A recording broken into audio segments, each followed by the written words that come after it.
Black Star Network is here.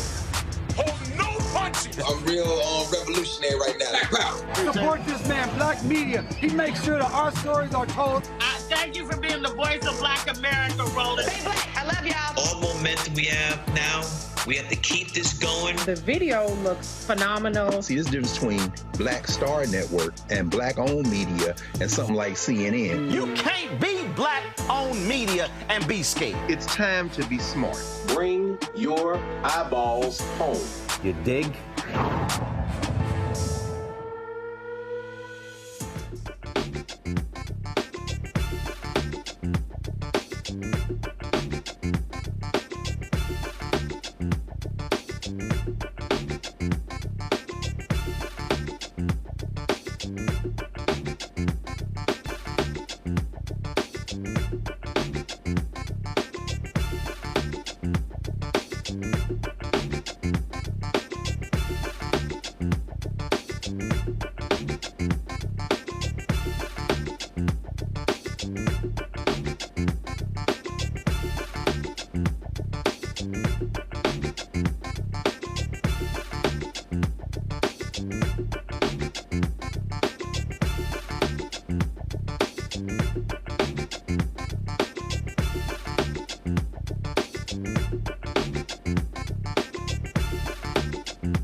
Today is Thursday, March 28, 2024, coming up on Roland Martin Unfiltered, streaming live on the Black Star Network. Folks, the United Nations says more than 500 people have been killed this year in Haiti.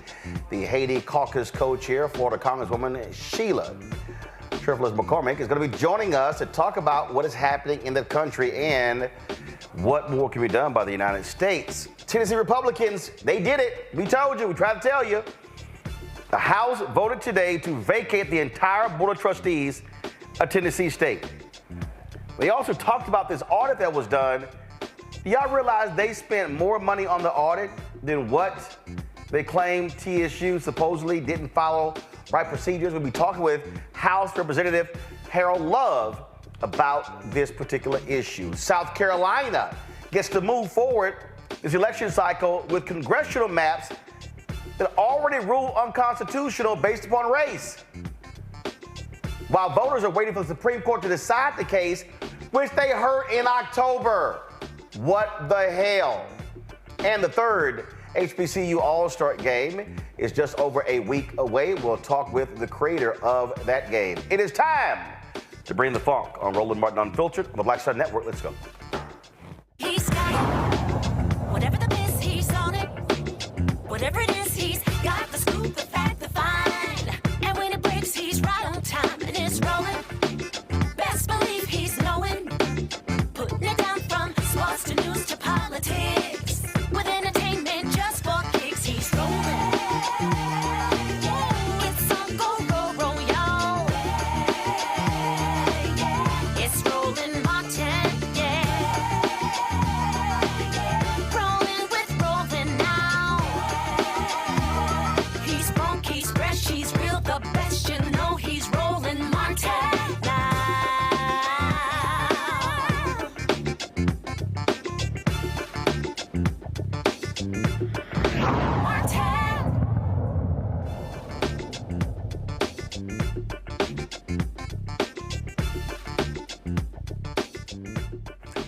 While members of Haiti's International Presidential Council are near being officially installed, the UN says more than 1,500 people have been killed in Haiti this year. Violent gangs continue to ravage the struggling country and growing stronger as homeless children are being swept into the chaos.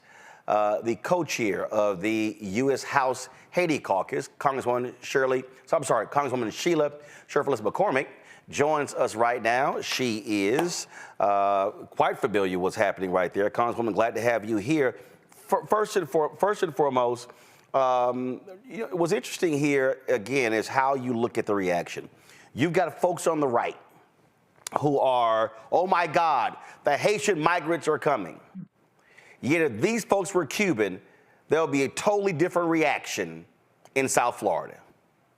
You're 100% correct. Instead of them looking at the humanity of these people and what's going on, they're sitting there trying to make it, politicize it by saying, oh, there's going to be a Haitian invasion. Haitian people are going to be coming in. But the truth is, we haven't seen elevated numbers of Haitian people hitting the shores just yet. But what we are seeing is a need to help right now. So instead of us trying to fear monger, what we need to focus on is making sure that we could do everything to prevent Haitian people from going to the sea. And doing that is for us to know right now we need security and we actually need a government.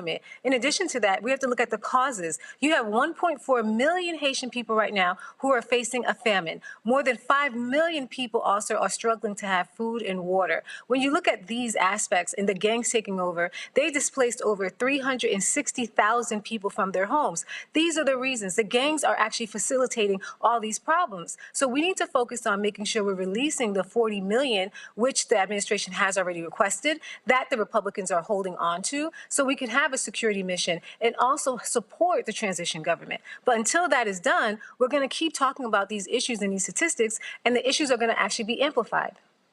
So what's the reason they are giving? How can they keep whining about security and then not want to release the money that will help with security?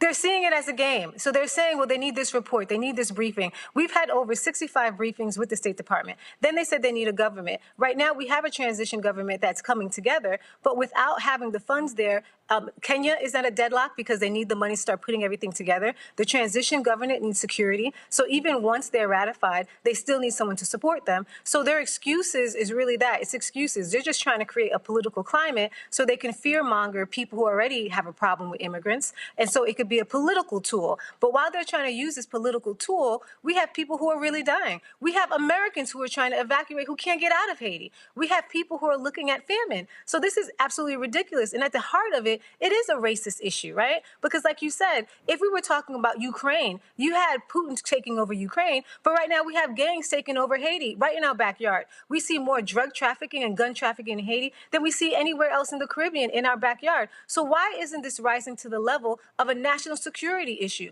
Why isn't everyone seeing it as a national security issue? We have gang members right now going back and forth to Russia, trying to speak to Putin to come into Haiti, but we still don't see it as a national security risk. We're still sitting there straddling the fence and walking slowly to help the people of Haiti. It's a race issue. You are the first Haitian from Florida to serve in Congress. This was the PBS story when you were elected. Go to my iPad. They said that you were ready to fight for Haitians. And so this is near and dear, very personal for you. It is, and especially when I look at every side, right? Because we know how politics has been internationally, not just for Republicans, Democrats. It seems like it's been the policies of the United States to really harm Haiti. And so right now, if we're saying we're going into a new age where we're going to have a Haitian-led solution and support Haiti, well, let's do what we said before. Let's put our money where our mouth is and put out the money for the security mission. Let's make sure that we're extending TPS. Let's make sure we're not deporting anybody to go to Haiti right now.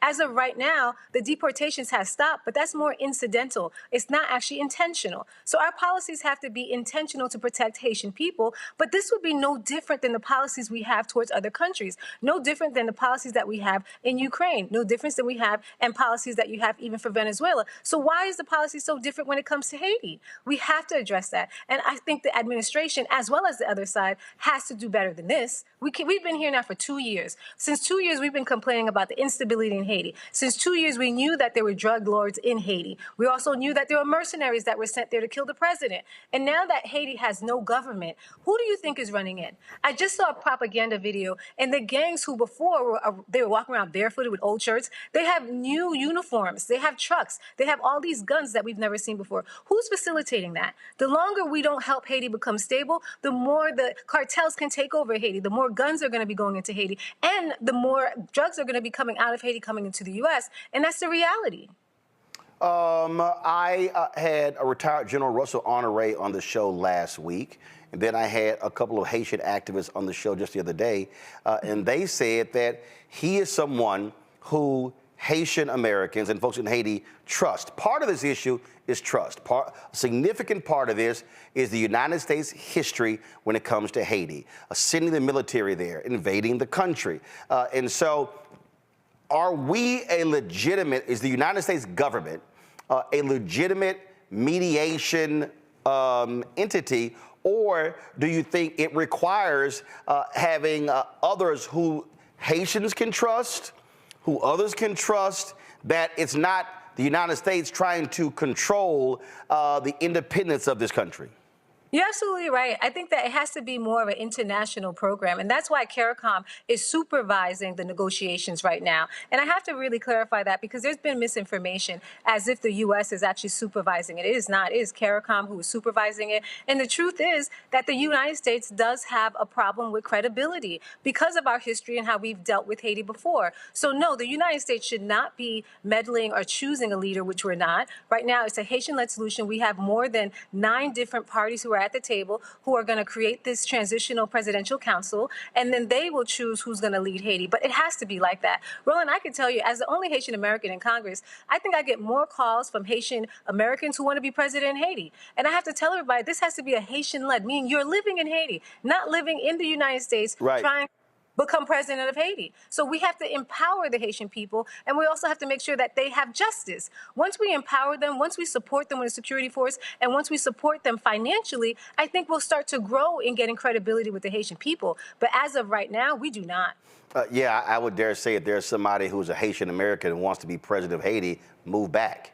I mean, that was part of the issue that happened in Iraq, where we were talking to Iraqi nationals who were not there, and people were there were like, we don't know who these people are, we don't trust them. And so trust is a significant issue. First, have you, the CBC, have y'all met directly with the Secretary of State Blinken? And have y'all also had a direct conversation with the President of the United States on this issue? We haven't had a direct conversation with the President of the United States, but we have spoken to Secretary Blinken. And last week, we actually met with the new ambassador to Haiti that was actually confirmed 2 weeks ago. And so we've been taking every affirmative step to make sure we're bringing this to light, that we're helping the situation. And we've actually put out letters. There was a letter by Leader Hakeem Jeffries asking the speaker to actually release the funds. We've been putting all the pressure we can so they can release the funds. And one of the worst things that we did not want to see is this to become political. But now we can see that it's clearly political because there is no reason for this stalemate. Questions from my panel. Let's first off is Reese Colbert, host Sirius XM radio show out of D.C. Reese, your question. Congresswoman, thank you for being here and for really shedding light on what you refer to as disinformation. Can you clear up any other misconceptions about the American response as well as what people think is happening in Haiti that would help people be more on board with Americans being more, American taxpayer dollars becoming more of an instrumental part of the response? Well, I think one thing that people aren't realizing is that 80% of the guns that go into Haiti come directly from the United States. And that is part of the problem, which has been going on now, like I said, for 2 years. So the gangs have been getting stronger and stronger, terrifying people with American-made guns. And if you understand our participation in that, why we're losing credibility with Haitian people, is for that reason. So I recently introduced the Catch Act so we could start catching some of these guns and stopping them from coming in. But we do have a responsibility to help with the security mission because we're part of the problem. If we had stepped in earlier, right after the assassination, if we had said, you know what, we need to make sure that we're not propping up Ariel Henry, which was there for too long. One of the first things I asked for when I got to Congress was for him to step down because we saw a correlation between Ariel Henry and what was going on in Haiti. Every time he would be flying around and not being in the country was getting progressively worse. When we asked him to take specific steps, he never took those steps. So it became clearer and clearer that not only did the people feel like he was illegitimate, but also that he was doing things to make you think that he could be working with them. So unfortunately, we waited too long to move on this. But right now, we can't lose this moment right here to make sure that we have a strong government, and that government cannot be placed without a security mission. Lauren Victoria Burke, Black Press USA out of Arlington, Virginia. Hi, Congresswoman Cherfilus-McCormick. How you doing? I was wondering what the $40 million would cover. It seems like in the last 14 years or 10 to 14 years, Haiti has had some really bad, bad luck. There was the earthquake. Obviously, there was the assassination, and now there's this. So I wonder, what does the $40 million actually go to? So initially, the United States has pledged $300 million, and that's going to be for the security mission. The initial ask was for $50 million. That's to start to set up the security mission with Kenya and actually on the ground to support the mission. Now, the Republicans released $10 million of that. $40 million is still waiting. So that's going to go for the infrastructure building to make sure that the Kenyans are prepared, that they're vetted, and they can come in. Now, it's not just the Kenyans who are coming in. I think we have a total of maybe 5 to 7 nations who will be supporting this police force. Now, it's important to note that the reason why we're supporting the police force is because Haiti does not have a military or an army. The only force we have right now in Haiti is that police force. So that money is necessary, or I would say it's imperative to even start the mission. Dr. Greg Carr, Department of Afro-American Studies, Howard University out of D.C. Thank you, Roland, and thank you, Congresswoman Cherfilus-McCormick. First of all, praying for and hope that your family and community and people who are in Haiti are safe. I'm wondering if you have any thoughts about a couple of things. Number one, the distortions and the fabrications in the Western press as it relates to what's going on in Haiti on the ground with these various paramilitary groups, many of which seems like the best armed are the ones closest to the damn U.S. Embassy. Any thoughts about safety and concerns? People think the whole country is somehow ungovernable and on fire. And then who's going to lead this security mission, given that there's huge pushback in Kenya right now? I mean, the courts have ruled against them. The people are increasingly against this. I know Ruto is supposed to be coming here for a state visit. And finally, in terms of this transition government, saw that Dominique Dupuy resigned, the Haitian Canadian who was affiliated with the UN. Did see that Lavalias is represented there. Is this transition government commission credible, particularly given the fact that the last time the United States invaded in 2004, and got rid of Aristide, they did so with a UN stabilization mission that was an utter disaster. Well, we have to look at the parties who are at the table. Right now, there's 9 parties at the table. There's 7 parties who are actually voting members, and they all represent different parties within Haiti. So you do have Lavalas, you have Petit Dessalines, you have the Montana Group, you have EDE. I can't remember all of them, but you have a wide consortium of people who are actually in Haiti. If there was an election, they would be part of the election process. So I think that's what brings their credibility. In addition to that, you also have the faith-based groups who are there, and you have the private sector. So that, I believe, is the most credible that you can get when you have actual Haitian people. Now, with our past missions that we've had, I mean, everybody can admit that those past missions were not successful.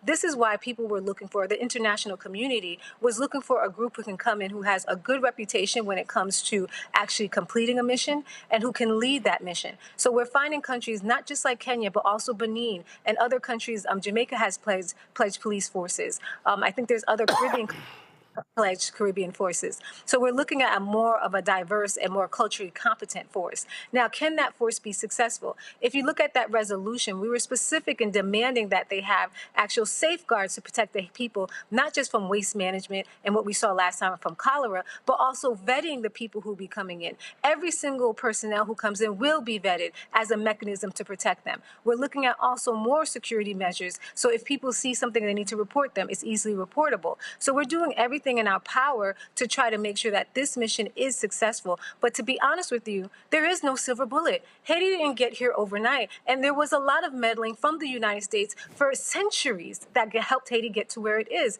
And it was punishment to Haiti because Haiti was the first republic and they supported Black people being free throughout the entire world. So when we understand the context of it, we understand how much work it's going to take to go forward and how much of an obligation and responsibility the United States has to recompense Haiti for what it's done to Haiti. I want to play this and get your reaction because I was reading a story in The Nation that these comments greatly upset a lot of folks in Haiti. This is from a former U.S. ambassador to Haiti, Pamela White. I'm sure you've already seen this here, but for our audience who is not, folks, listen to this. And Ambassador White, thank you so much for joining us today. Thank you for having me. This is a very concerning situation in Haiti. Gangs have pretty much taken control of the country. The prime minister forced to shut down, and he wasn't even in the country when this happened. Can you give us the very latest about what is going on? Yeah, well, I can give you from where I'm sitting here in South Carolina what I'm talking to many, many people in Haiti. They're very distressed, and I know we don't have a lot of time, but I do want to make a couple of points. And one is I talked to Guy Philippe yesterday, and I know that he's sort of put as being one of the bad boys, but in my opinion, he's someone that can help with the situation, and I believe we should be dealing with him. We dealt with the Duvaliers for 20 plus years. We can certainly deal with Guy Philippe. He's charismatic, he's bright, he's articulate, and he has many, many people that are following him, and I think he can be part of the solution. I think that even Barbecue, Jimmy C, can be part of the solution.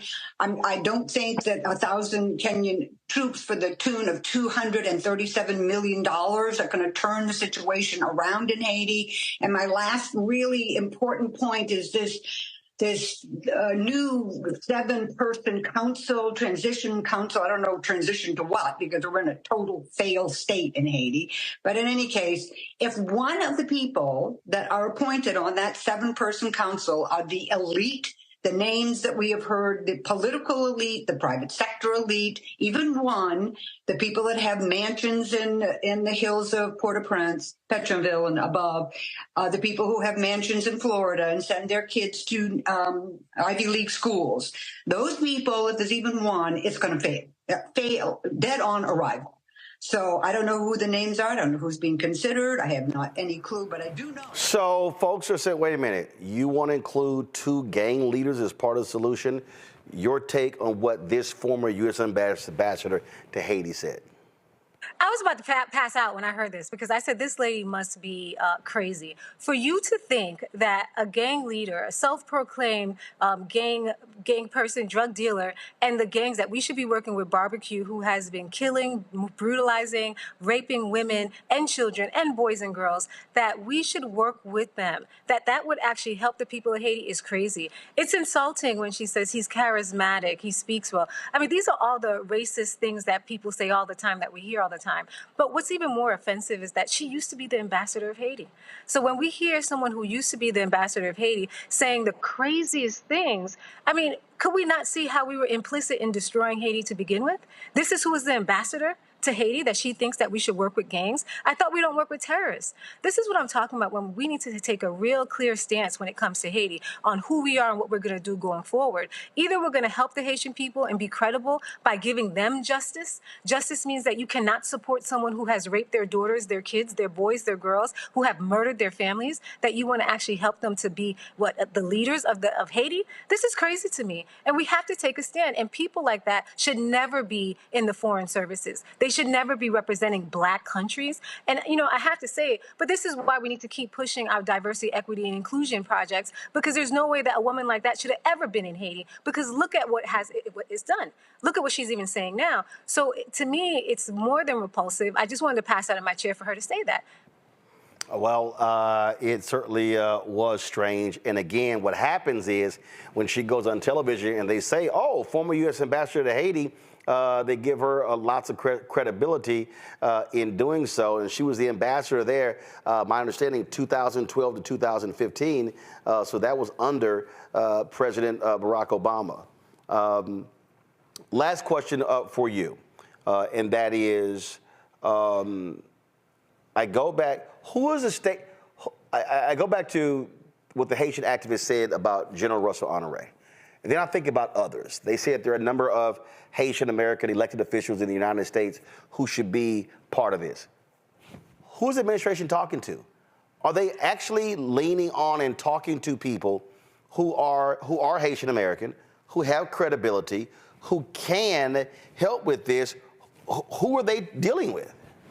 So the administration has been talking to Haitian Americans. There's been a lot of people at the table, but I have to make it and be very, very clear. The negotiations for who's going to be running this transition government is by CARICOM. It is a Haitian-led solution. It's a Haitian-led team. They live in Haiti. And so I think we need to be clear when you see people from the Haitian diaspora who want the U.S. to step in and make decisions on behalf of Haitian people. This has been traditionally the problem. And so even I'm opposed to having the diaspora step in and dictate where Haiti's going. If you go to Haiti, if I was to go to Haiti right now, they would call me a diaspora, because that's to identify that I wasn't born in Haiti, that I live in the United States, that I'm an American. So even the people of Haiti see a difference between the diaspora and also Haitians who live in Haiti. And that's why we have to keep focusing on that we have a Haitian-led solution, a real Haitian-led solution, not people who live in the United States, who live in my district in Florida, who say they want to go and run Haiti. And so that's been the emphasis. And right now, CARICOM has been supervising that conversation.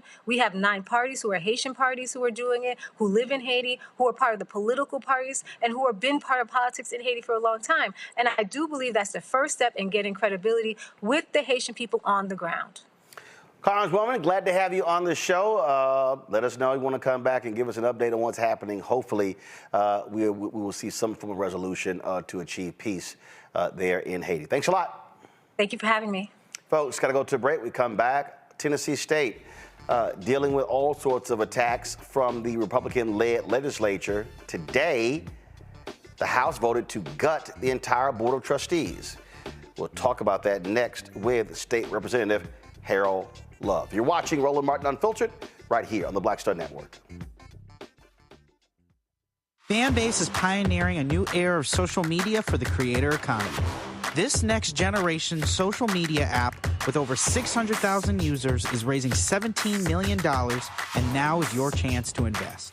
For details on how to invest, visit startengine.com/fanbase or scan the QR code. Another way we're giving you the freedom to be you without limits. Next on the Black Table with me, Greg Carr, we look at one of the most influential and prominent Black Americans of the 20th century. His work literally changed the world. Among other things, he played a major role in creating the United Nations. He was the first African American and first person of color to win the Nobel Peace Prize. And yet today, he is hardly a household name.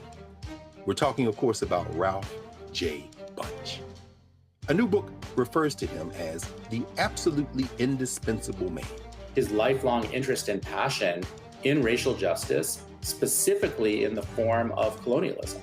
And he saw his work as an activist and advocate for the Black community here in the United States as just the other side of the coin of his work trying to roll back European empire in Africa. Author Cal Rostiala will join us to share his incredible story. That's on the next Black Table, here on the Black Star Network.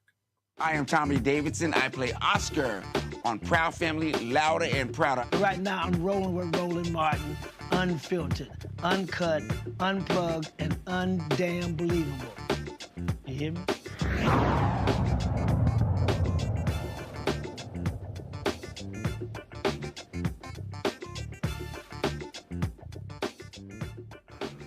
With Republicans having a supermajority in Tennessee, we knew it was going to happen after last week. The Senate there voted to gut the entire Board of Trustees at Tennessee State. Well, today, the House did the exact same thing. This is what happened. Over the last couple of years in this body, we've had some tumultuous times. And I talked to my friends on the other side of the aisle, and they're talking about, hey, you know, we're getting labeled as things that we aren't. And I agree. I know many of my friends on the other side of the aisle. I know their hearts. You know, I have conversations with them. We go out. You know, I think if they felt a way, they would slip up and say something. But ladies and gentlemen, the optics of this today are awful. If you can't look at this and see that the optics of what you're doing today is awful, you need to take your blinders off. I mean, you're going down the same path you did last year, and then you're going to look at yourself and say, we didn't mean to do that. We didn't mean to look that way. Well, you're doing it again. I'm stopping you before you drive off the cliff. I'm stopping you before you get on Saturday Night Live again. I'm warning you. I'm telling you. I'm helping you out here because I know many of you.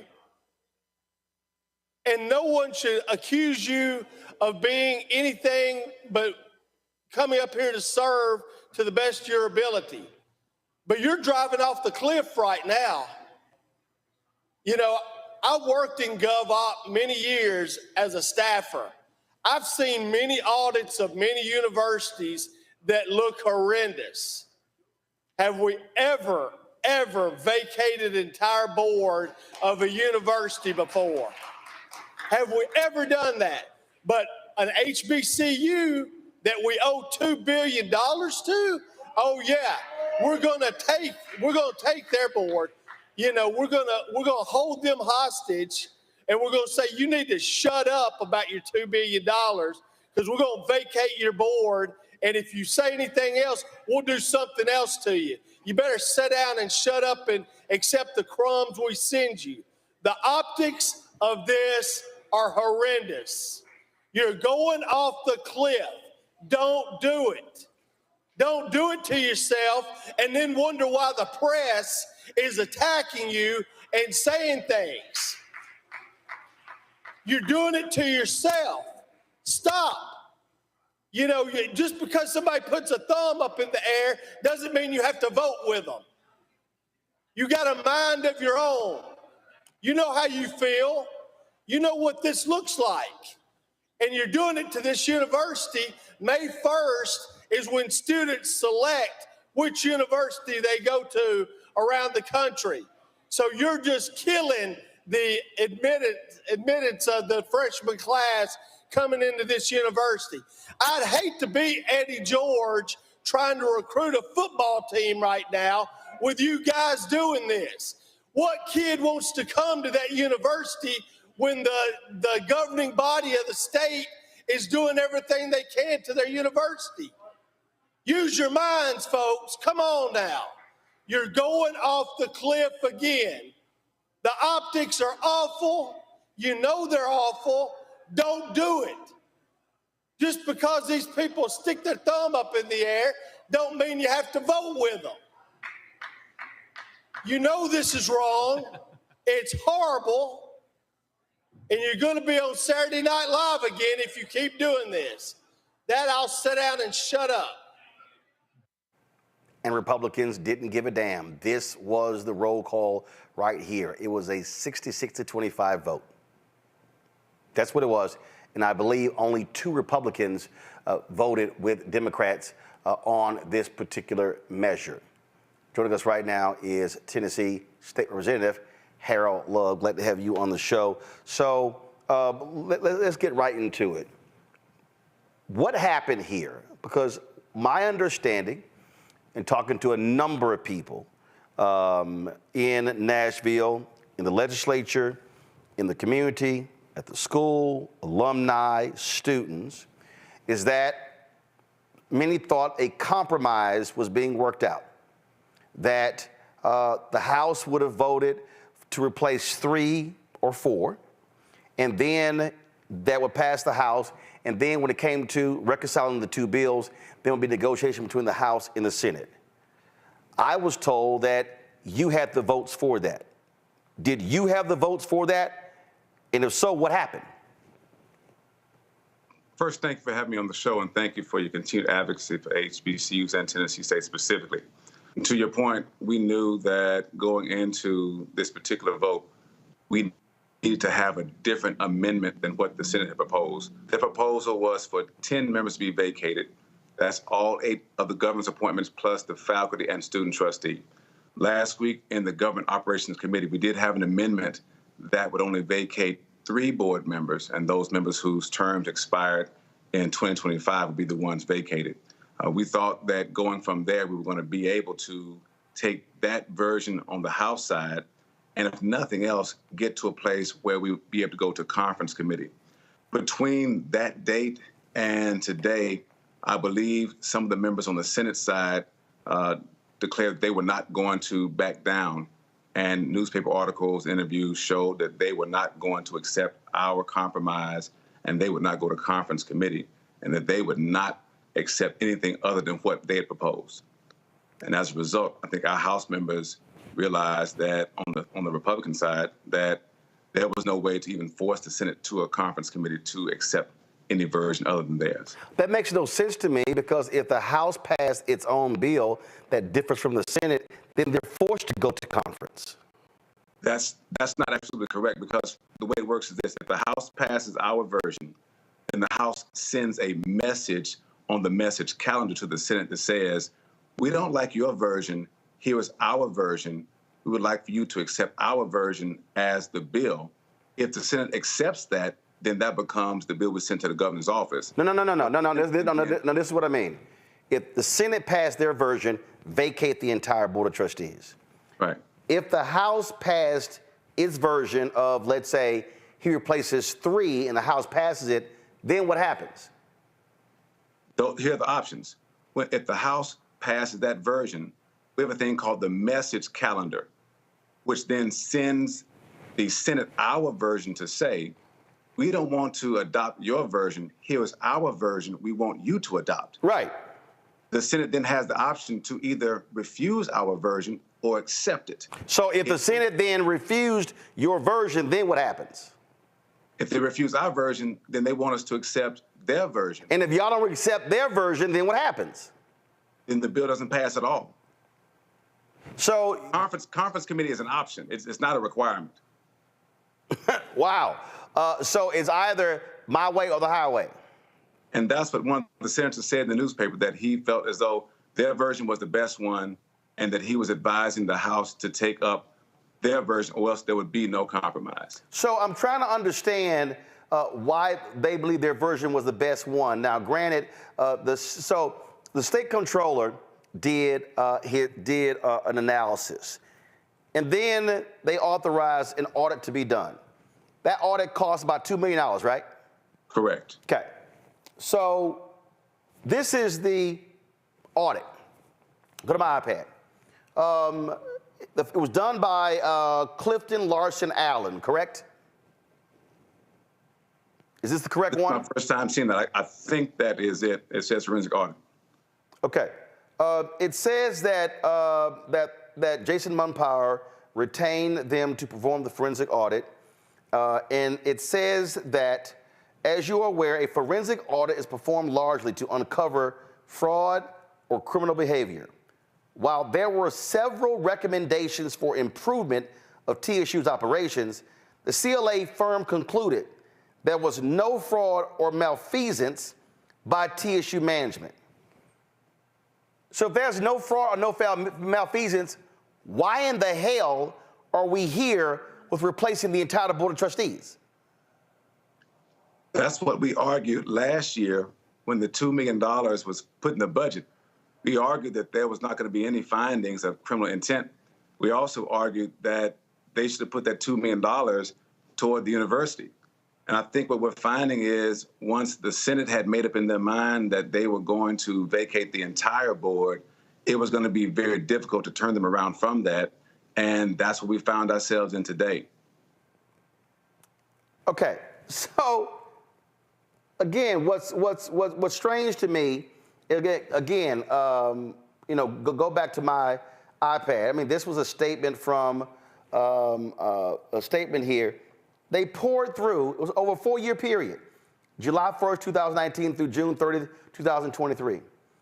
They went through 2 million emails, 500,000 documents, no fraud. They laid out some changes that need to be made in terms of reporting information to the federal government, things along those lines. So what in the hell were what were your colleagues saying to you why they believe the entire board should be wiped out? What were they actually saying to you? Right. So their response was that over the years, the many audits that Tennessee State had had in front of the Government Operations Committee for the sunset hearing warranted this action. On the House floor today, my point that I argued was that we got funding last year, and I was hoping that we'd get more funding this year to address the $544 million. But instead, we kept hearing conversation around board reduction, board removal, and audits instead of talking about properly funding the university. And I think that's what many of us were frustrated because, as my colleague Bo Mitchell pointed out, there have been many indications from many other schools that show that they also had audit findings. And I think that's where, on the Senate side, they began to really push this notion of the need for the board to be removed totally, and that's what the House adopted. So last year, Tennessee State's owed $544 million, and that was coming from a state committee. So they gave. I actually chaired, yes. Okay, so they allocated $250.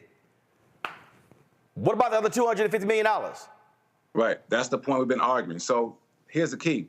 When we found out that the federal government, through the Biden administration, Department of Agriculture and Education, identified $2 billion, we then knew that there was going to be attempts made to marry the two numbers and then say that the real number was $544 million.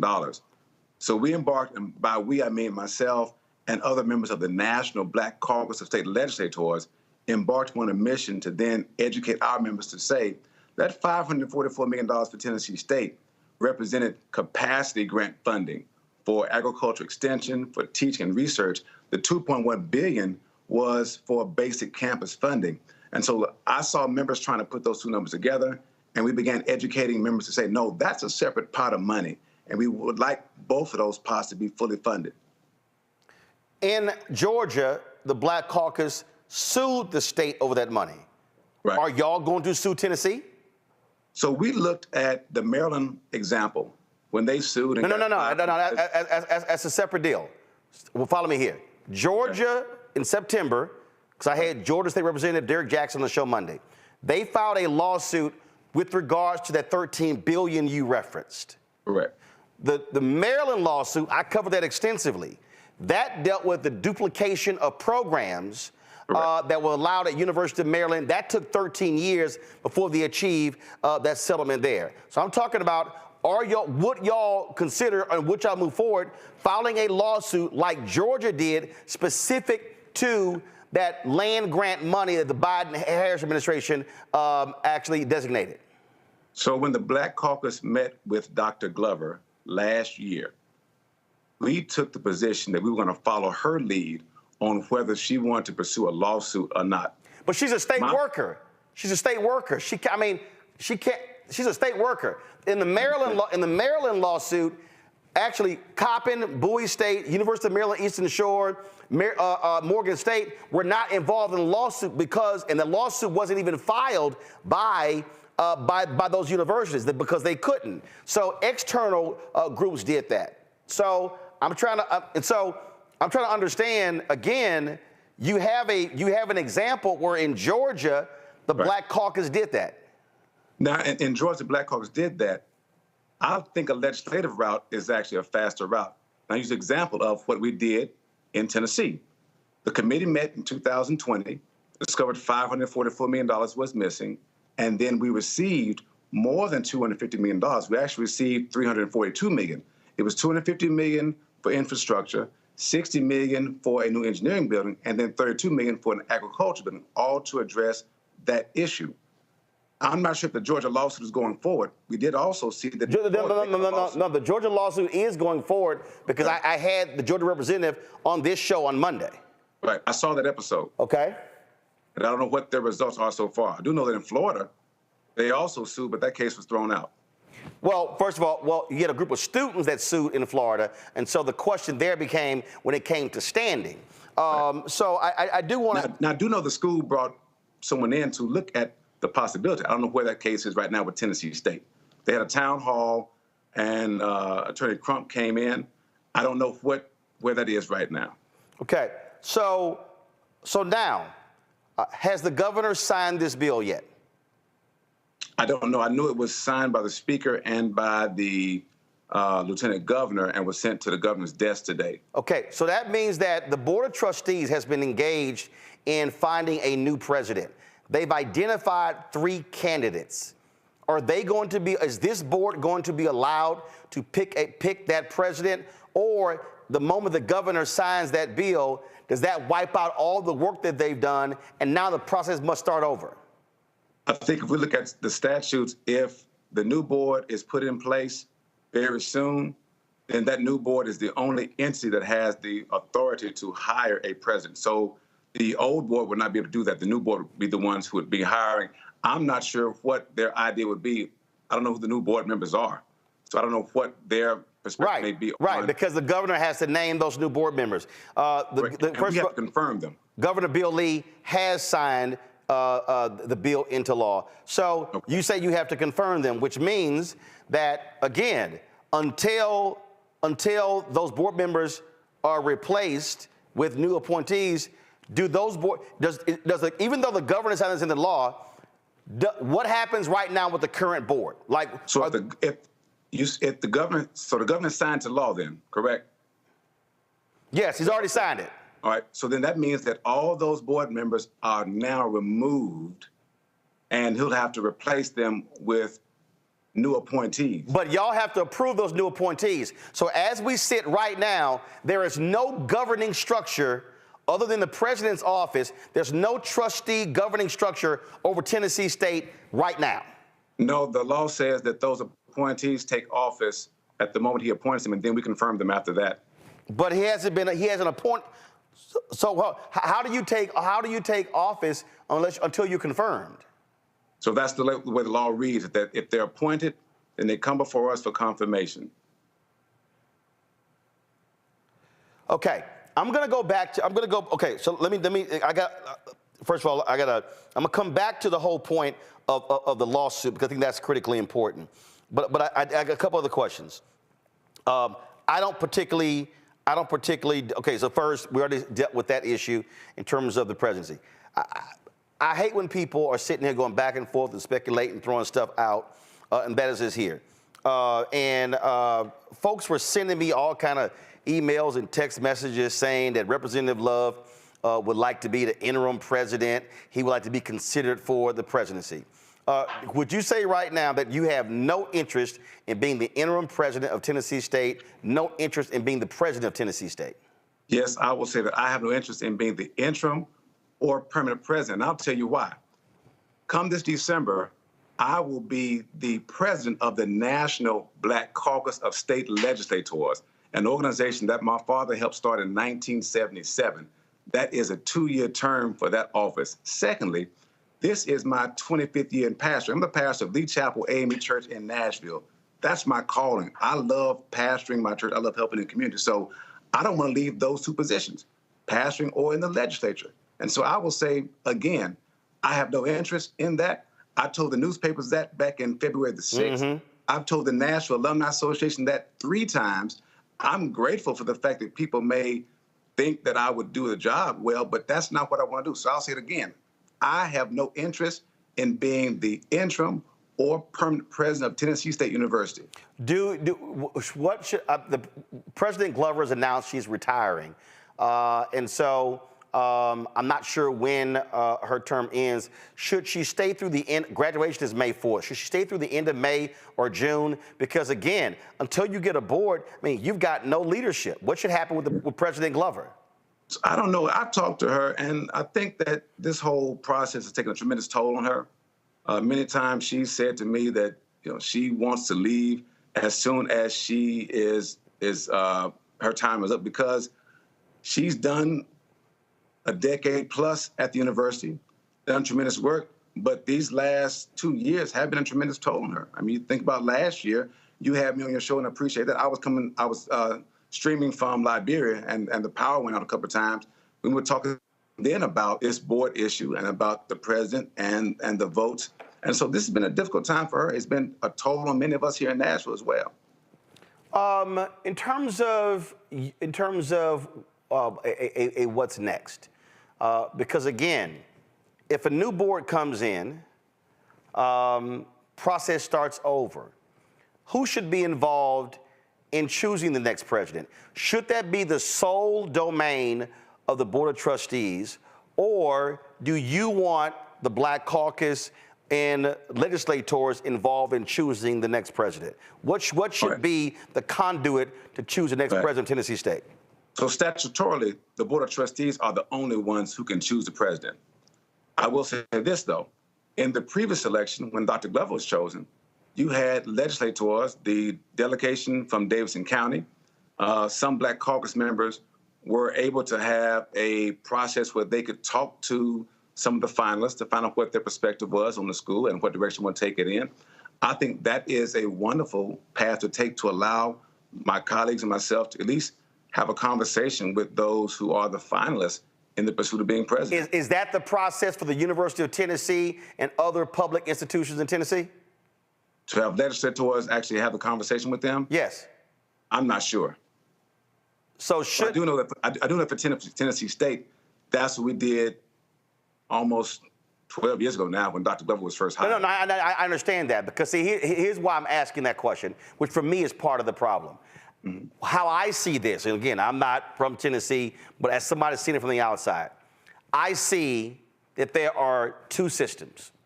I see that there are rules for Tennessee State, and then there are rules for everybody else, University of Tennessee.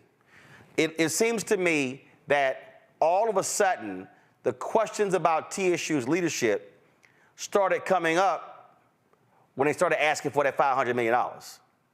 All of a sudden, there's interest in Tennessee State. We showed the hearing when Dr. Glover testified when they were questioning all the issues with the dorms. Well, hell, if you had given the $544 million and not cheated them out of the $2 billion from the land grant from the federal government, they would have the money for buildings and dormitories and no need to have to go to hotels, things along those lines. So it's amazing to me how Tennessee State gets penalized because these white legislators won't give them the money that they uniquely deserve, but then want to say, oh, you got problems because you got money problems and you haven't given the money. Yeah. Well, we'll say this. This report was done by my father, Alvin King, back in 1970. They first investigated then the underfunding of Tennessee State. And we've always had this conversation about what seemed like two systems, right? One where the funding went to UT first, and the other one where TSU's funding went to the state treasurer. One where even now the extension agents seem to not have the same salary amount. That's one thing we've been trying to overcome is this seemingly dual approach to funding our schools and treating them different ways. Couple of questions before I go to break, because my panel's got some questions, including former student government president and Tennessee State graduate, Dr. Greg Carr. And that is, continuity of leadership actually is kind of important. So you got a board of trustee here. So I'm curious, would you, and I understand what you said earlier about Dr. Glover, hey, all the stuff we're going through. Would you or others say, you know what, Doc, is it possible you stay through the end of December? Okay, because for the purpose of continuity of leadership, would you entertain that conversation? We did one time before. The Black Caucus sent a letter, and she's expressed again that she does not want to do that. Well, well, first of all, that was before all of this. So it was during all of this. When was it? It was last semester. Right, but I'm saying now, board trustee vacated. Yeah. Search process starts all over. So I mean, we don't know how long it may take. You know, you might literally go through the summer and the fall without an actual permanent president. That is possible. Or you may have a situation where once the governor makes these appointees, this new board may say, well, we have 3 finalists, and let's now go through the process and choose from those 3. I'm gonna go back to the question I had about the lawsuit. I understand that you said it would be faster if the legislature gives the money. Well, I think it would be. I could be. But is there any indication? But is there any indication they're gonna do it? I mean, you had your members. You were on the floor today. You had other members talking about the money. Has the Speaker of the House, has the head of the Senate, has the governor given you any indication that they are going to fully fund Tennessee State? I believe the carrier of the bill, Representative Reagan, did make that statement that he wanted to help get Tennessee State fully funded. No. I said, has the governor, the Speaker of the House, and the head of the Senate, have they said to you, Representative Love, we are giving you our word that we are going to fully fund Tennessee State in 2024? No one has said that to me. Well, I'll say this here, Representative. If I would give them a deadline, and if they don't move, I would do the move of Georgia and sue the state, because the waiting game, what the Biden-Harris administration released was that over a 30-year period, these HBCUs got screwed.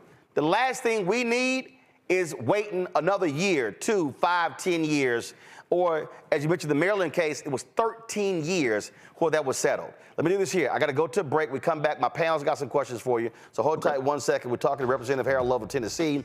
Today, the House in Tennessee voted to vacate the Board of Trustees of Tennessee State. Last week with the Senate, the governor's already signed it into law. That means right now, there's no Board of Trustees for Tennessee State, the only public HBCU in the state of Tennessee. You're watching Roland Martin Unfiltered on the Black Star Network. Fanbase is pioneering a new era of social media for the creator economy. This next generation social media app with over 600,000 users is raising $17 million, and now is your chance to invest. For details on how to invest, visit startengine.com/fanbase or scan the QR code. Another way we're giving you the freedom to be you without limits. When you talk about blackness, and what happens in black culture. We're about covering these things that matter to us, speaking to our issues and concerns. This is a genuine people-powered movement. A lot of stuff that we're not getting, you get it, and you spread the word. We wish to plead our own cause. Too long have others spoken for us. We cannot tell our own story if we can't pay for it. This is about covering us. Invest in black-owned media. Your dollars matter. We don't have to keep asking them to cover our stuff. So please support us in what we do, folks. We want to hit 2,000 people, $50 this month, raise $100,000. We're behind 100,000, so we want to hit that. Y'all money makes this possible. Checks and money orders go to P.O. Box 57196, Washington, D.C. 20037-0196. The Cash App is $RM Unfiltered. PayPal is R Martin Unfiltered. Venmo is RM Unfiltered. Zelle is Roland at RolandSMartin.com. Hey, yo, what's up? This is Mr. Dalvin right here. What's up? This is KC. Sitting here representing the JODECI. That's Jodeci. Right here on Roland Martin Unfiltered. So we have to make a decision right here, right now, that this is the last time that that happens. Regardless of what happens in those chambers over there, we're going to do what we need to do to keep training those who others won't. That has been the motto for TSU since the day that I've been born, and it will continue to be that. Fight for the things that you want, fight for the things that you need, and fight for the things that you believe in. I believe in Black America. I believe in Black... There were students who were protesting today. They were actually sitting in the gallery when that vote was taken. Various groups were involved in today's protest, partnering with Black Voters Matter. Let's go back to our conversation with Tennessee State Representative Harold Love. First up, asking questions is a Tennessee State graduate. He was a student body president when he was there at the school. Dr. Greg Carr. Greg, take it away. Thank you, Roland. Appreciate you, brother. Good to see you, Representative Love. I remember when you little fella running behind your big sister Cheryl. She was Miss TSU the year body president. See you. And of course, remember your mom well when she ran the Student Services Center, Mary Love. So, the honored ancestor. Listen, man, where are the strong voices in the legislature? And I mean that because you almost called the name of the person I'm thinking of immediately. You almost said Avon Williams when you brought him. Remember your father well as well. We had many fights, as you probably have heard, in the legislature because we often urged him, Rufus Jones, what was Harold Ford's father, asking them, Harold Ford Sr., y'all need to punch these white boys in the mouth. And that often put a fire under them. So I'm going to, ask you about a little fire in your belly, brother. These hillbillies are clearly running a white supremacist Boston right now in the legislature. When Roland asked you about the lawsuits, I thought about Avon Williams. I think he would be filing a lawsuit, maybe Title VI. I would encourage you to reach out maybe to Alvin Chambliss. I'm wondering, where is the fire? I mean, I heard the fire from Bo Mitchell, but it shouldn't be a white man having to say that. I want to know when some of you legislatures in the Tennessee legislators with a supermajority that isn't going away anytime soon are going to go to the federal courts on this, brother. Great question. I'll tell you this. When we had the committee formed, that was one of the things that we wrestled with. Do we go with a lawsuit or do we try a legislative route? Once we got that data, we thought it best to go with the legislative route first and reserve the lawsuit in case we did not get any traction with that. So when the money came back, our plan was to return the next year and secure more funding. That $250 million plus was to work on the infrastructure, and the hope was to use the next tranche of money to work on academic programs. As I said today on the House floor, when I opened up with conversation about it, we got caught up in conversations about audits and boards, and it seemed as if everyone wanted to talk about that instead of the finances. That's why I asked my colleagues today, since they're so excited about vacating the board, that I would want them with that same fervor and fierceness, determination, and excitement to come back and fund the university. No, they're not going to do that, brother. Hold on, Ron. I just want to follow up. This is the bottom line. These white boys not playing with y'all. Do y'all understand? This is not about logic. It's not about an appeal. Now, I understand why Bo Mitchell said what he said, but Cameron Sexton and this hillbilly from Hickston, Bo Watson, they are not interested in logic. They are not, and I'm sure you remember, man, when Avon Williams, I want to say it was the Tennessean magazine, he was standing there and said, is this the angriest black man in America. That's when Avon Williams was suing the hell out of them. That is where the Geyer opinion has its roots. That's why the downtown campus is named for him. They're not going to listen to logic, brother. In the words of Malcolm X, you're speaking a language they don't understand. It's not either or, is it, Representative Love? It's both and. While you are trying to appeal to their common humanity, you go to court on their ass, brother. Whether you win in federal court or not, whether it's Title VI lawsuit, because you remember the dual system of higher education in the state of Tennessee, THEC and the University of Tennessee system, and you got the State Board of Regents system, and then they get rid of their board. They are treating Tennessee State differently. Whether a federal court agrees with you or not, you've got a case for a but-for case in terms of racial discrimination. But for the race of Tennessee State, which if you remember from the original federal lawsuit, the Geyer lawsuit, they were saying that they wanted Tennessee State to lose its racial identity. But for that, they would not have dismissed this board. Whether it's dismissed or not, them hillbillies don't care about Saturday Night Live. They can't spell Saturday night or live, and they don't watch it. That's why that punk was smirking in front of Bo Mitchell while he was talking. But I'm saying you got to go to court too, brother. If it's not y'all, get some people together. Where is the courage in the state of Tennessee right now? Well, I think we got it. There was a group of preachers, I think, that came on the last show that Roland had, Chris Jackson and some others with IMF, who I think may be looking at that route. I can't say if they are or not, but I hear your point. And we will look at some alternative routes than just a legislative one. Reese, Greg, you finished? Yes, thank you, Roland. Reese, go ahead. Representative Love, I'm curious at what legislative paths there are, given that it seems like they're not negotiating in good faith. I mean, they did switcheroo at the last minute. So are there other legislative paths that don't necessarily involve bringing things to a floor vote? You know, just help educate me on that aspect. So one path we can take is this, and that's the one we use to get the other money, is to get in the governor's budget. One thing we discovered is it's much harder to take money out of the governor's budget than it is to put it in after the amendments have been put in.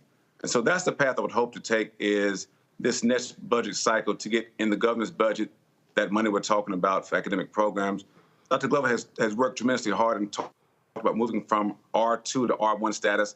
You got to have the money to increase those degree-producing programs. You got to graduate more PhDs. That can only be done with more money for academic programs. So that's the path to take. As I mentioned earlier, myself and Laura Hall have been talking about how we can both work together with our National Black Caucus to also bring some pressure to bear to say to our state legislators, this is the route we want to take to make sure that we do get some responses. And if I could, just for a moment, Roland, I did get an email a few minutes ago that the governor has made appointments to the board now. Do you know who they are? Yes. Who are they? Trevia Chapman, President, Bank of America in Memphis. Jeffrey Norfleet, Provost and Vice President for Administration, Shorter College in Arkansas. Marquita Qualls, Founder and Principal, Entropia Consulting. Terica Smith, Deputy Mayor and Director of Human Resources in Jackson, Tennessee. Charles Trauber, General Counsel, Division of Real Estate, Retail, and Financial Service at Bridgestone Americas. Dwayne Tucker, CEO of Lead Public Schools. Kevin Williams, President and CEO of GAA Manufacturing, and Dakasha Winton, Senior Vice President of Chief Government Relations Officer at Blue Cross Blue Shield, Tennessee. And the press release says they're all TSU alums. Okay.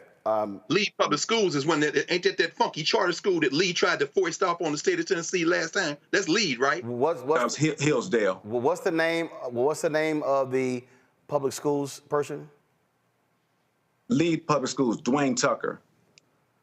Charter schools. Okay, here's what I'm trying to understand. Okay, one, it'd be great if you could text or email that to us. I would love to see it. So let me pull. Okay, got it. So one of the members I see right here. Now? Well, no, I'll let's see if I can pull it up. Give me 1 second. I'm gonna send it to your. Okay, you could just email me or to. So okay, so I just see it right here. So go to my iPad. So member of the. Okay, now let me be real clear. I am a. Everybody knows me. My initiative is called School Choice is a Black Choice. And I don't know the brother, but this is a university. I don't know of any other major universities where somebody who is the CEO of a charter school network would be on the board of trustees of a university. Now, again, If I pull up, matter of fact, Yeah, he was former chair of the TSU Foundation Board. Okay. He's from Nashville, Brother Carr, Dr. Carr. Okay. So I mean, clearly they had this list already made up when they get ready to run this in Boston. Somebody got to fight these white boys, man. Now, I will say this. One thing I told the TSU alums on Tuesday was, when we saw the bill coming down, we wanted to make sure that we said, look, if it's going to be a situation where the board is vacated, we don't have the votes to stop it. Our goal is to start pressing the governor and start having public conversation about they need to all be TSU alums. That was something that wasn't the case before, because the state law only requires that there be 3 alums, whatever school it is, whether it's Austin P, MTSU, Tennessee Tech. Only 3 are required to be alums, and only 6 are required to live in the state. And so that's one thing that we pushed when we first started talking about these boards coming off. We said, look, we got to start thinking about this. And I told the students today, when they asked me, what's the next move? I said, the next move is we have to talk about what these boards can look like. So TSU Alumni Association actually at one of their meetings had a list together, and they sent that to the governor's office, I want to say maybe 3 weeks ago. Well, I mean, here's my position. And listen, there are 107 HBCUs. I've done the commencements for, I think, 19 HBCUs. I'm coming to you, Lauren. Hold on. I'm giving the commencement to Wilberforce in May. I've been on the campus speaking, broadcasting from 58 HBCUs. And one of the issues that I see with a lot of places has been the board of trustees. And I'm a firm believer in, folk who have run organizations, who have had significant executive position. Go to my iPad. This is the members of the University of Tennessee Board of Trustees. A former president of PepsiCo, a partner in a law firm in Jackson, Tennessee, commissioner of the agriculture for the state of Tennessee, former president and CEO, Nashville Electric Service, former senior advisor of product management for Cigna, attorney with a law firm in Memphis, executive chairman of AutoZone, former president and CEO of AutoZone, former CEO and chairman of Foster Farms, former president and CEO of Tyson Foods, co-owner of Mountain View Auto Group, attorney with a law firm in Nashville. Then you have your student trustee, and then you have a person, a former CEO of a state collaborative of reforming education. All I'm saying that it's very interesting to me when I look at the resumes of folk who a lot of these governors pick for HBCUs compared to a Tennessee or a Texas or a Texas A&M. I take it you would really want folk on the Tennessee State Board who are CEOs, who have run businesses, who can actually raise money, who can bring in dollars to Tennessee State. Roland, how do they compare to the prior board? Oh, I'm gonna pull that up too. But I'm making a point. What typically happens with a lot of HBCU boards, especially at public institutions, I've seen it at Texas Southern University, the other TSU, and frankly, they've had folks on that board who the Republican governors would never appoint to Texas A&M or University of Texas. And so I'm looking at Kevin Williams. To your point, so I'm looking him up. He's the former CEO of GM in Canada. Good. Okay, that's one. Who else? I'm just curious about their backgrounds, because I'm sure you want folk who can properly, provide governance and lead the institution. Go ahead. No, I'm saying I just looked him up. Okay. Lauren, your question. Right. I'm pulling up right now the other names, but Lauren, go ahead.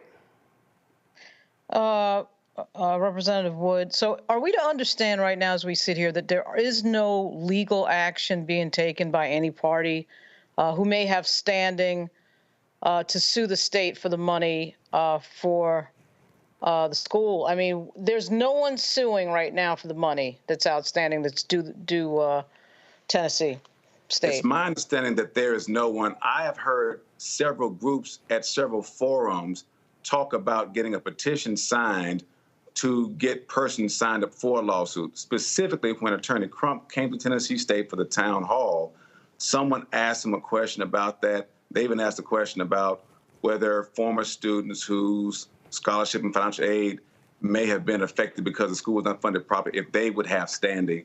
And the response, I think, was that they were looking into it. So to answer your question, I don't know of any specific group that is. I've just heard of several groups that have been looking to get people signed up in the possibility that they would have one.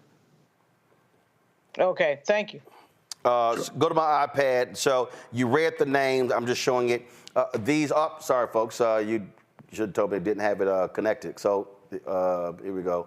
Let me have it connected here. So I just want to, again, so the governor, this is the press release that the governor released appointing the new board trustees, touting each as an alum of TSU.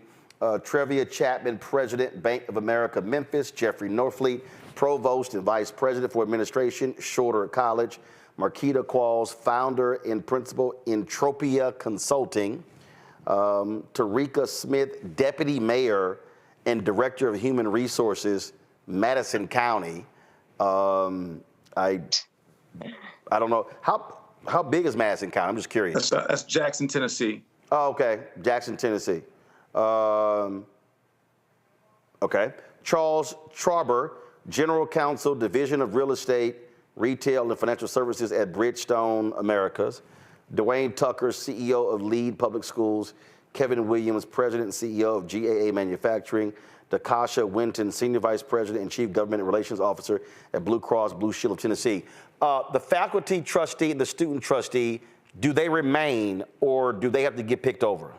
They have to be picked over. So the faculty would choose their trustee. The way the student trustee gets picked is the actual board members would pick that person. And I don't know the process that Tennessee State uses. I know some other schools have had a situation where the SGA will take applications and then interview the students, and then the president will pass those names on. But the board itself is responsible for choosing that student trustee. Last question for you. We're going to be in Nashville on Monday. We're going to be broadcasting from there. We're going to be at the forum.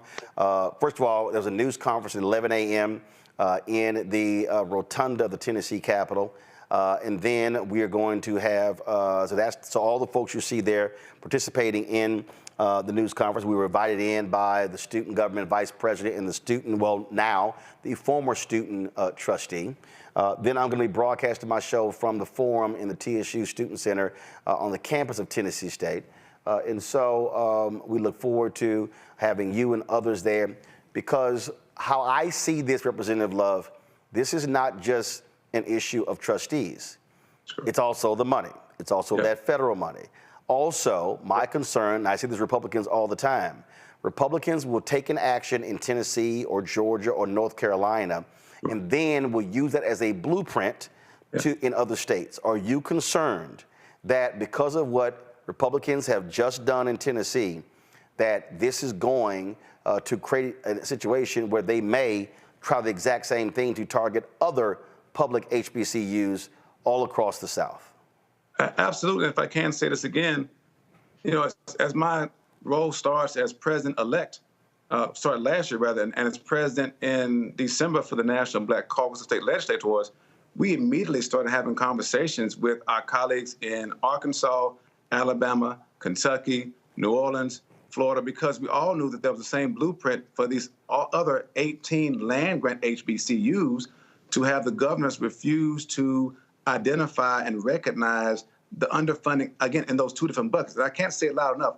These are two different buckets. Those capacity grants and what the Biden administration identified, those are two different buckets. And we need all that money, and we need to make sure that we have all the resources and records so that if it's a lawsuit or a legislative route, at least people are equipped with the data to go in and say, here is empirical evidence. We discovered in Tennessee through that committee that in 1913, the state law said that UT's money goes straight to UT and TSU's money goes to the state treasurer first. And so we had to work through that process. And so, again, much of this is of concern to me. And that's why we're trying to make these strides, educate our legislators and our alums about the dangerousness of this being a nationwide effort.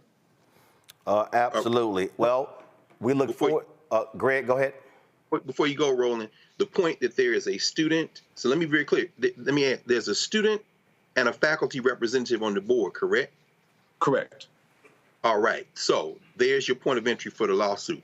They were not voted on by the governor or the legislature. They were voted on by their constituents. Yep. That's a good point. So how in the hell can you remove somebody who you didn't appoint? I mean, it's pro forma to appoint them, but anyway, I'm just saying, get some legal minds on this, brother. This is what I'm saying. Absolutely. I listen. I don't know of anything in America that black people have ever gotten where we didn't have to fight for it, and I fundamentally believe. And look, they have a supermajority, Representative Love. They can frankly ignore Democrats all day in the House and Senate.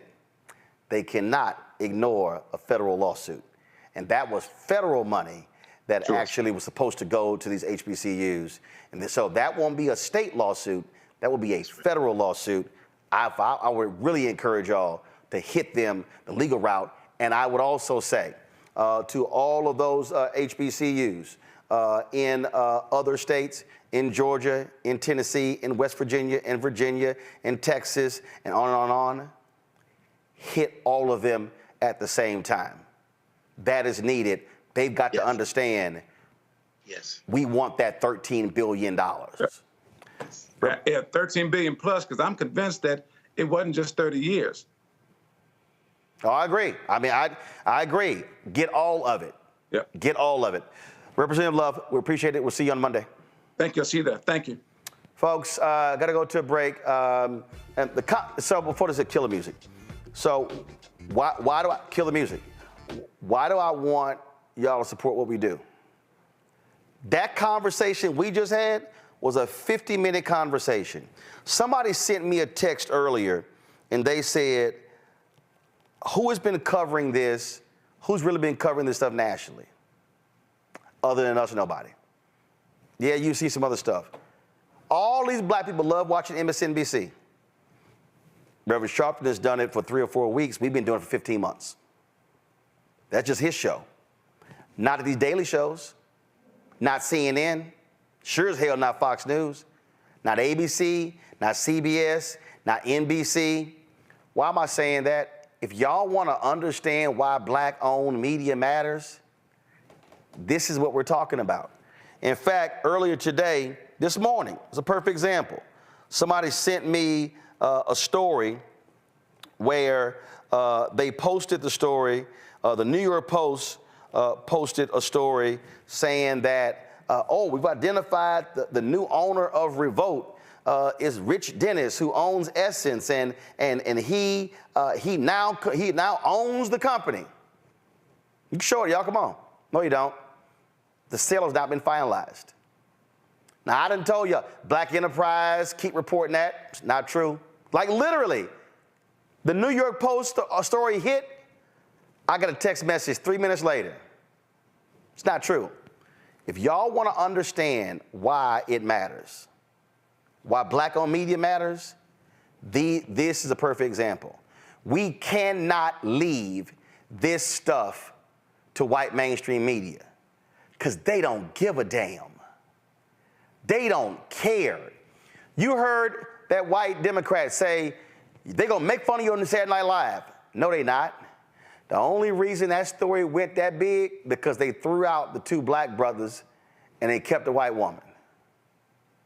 Saturday Night Live don't give a damn about no HBCU. Hell, I doubt Saturday Night Live even recruit at HBCUs. And so I need our people to understand that we have to build our own media ecosystem. And that takes resources. We set this show up. I did not want to charge for subscriptions. And I said, listen, we're going to have a donor program. And I told everybody, I said, listen, we ain't going to send you no hats, T-shirts, mugs, towels, pens. We want all the money to go back into the show. You spend the money on a swag and a postage, hell, you ain't got money left over. And so this is what it's about. Y'all, I'm not lying. Ain't no billionaires, white or black, cutting us any checks. Ain't no millionaires cutting us any checks. We have built this brick by brick, and a lot of y'all have helped.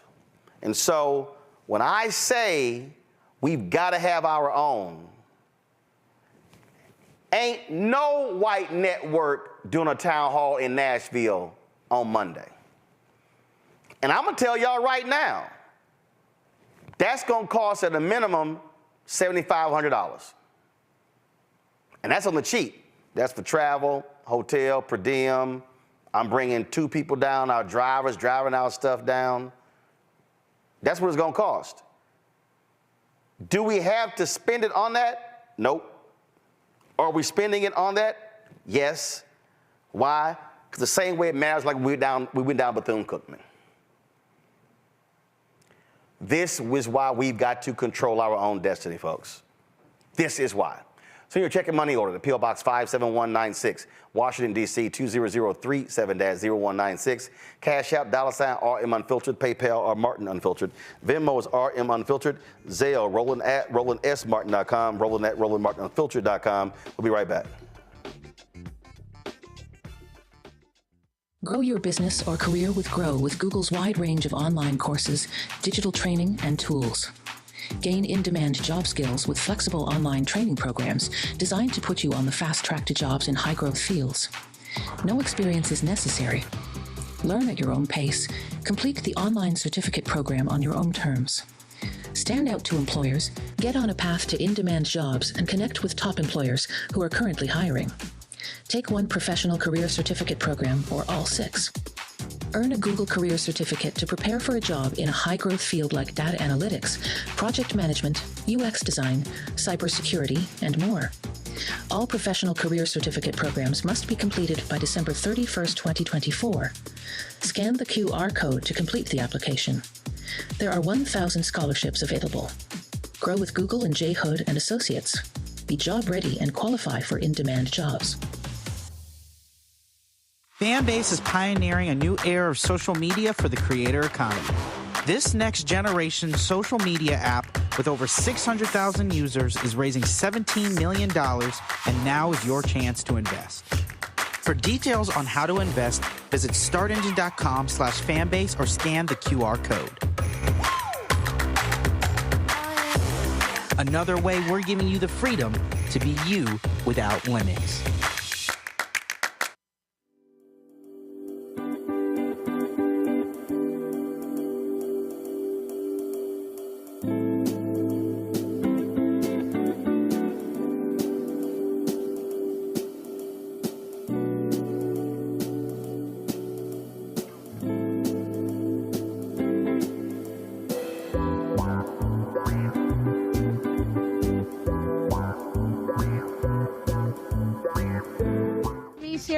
And you know what you're watching, Roland Martin Unfiltered.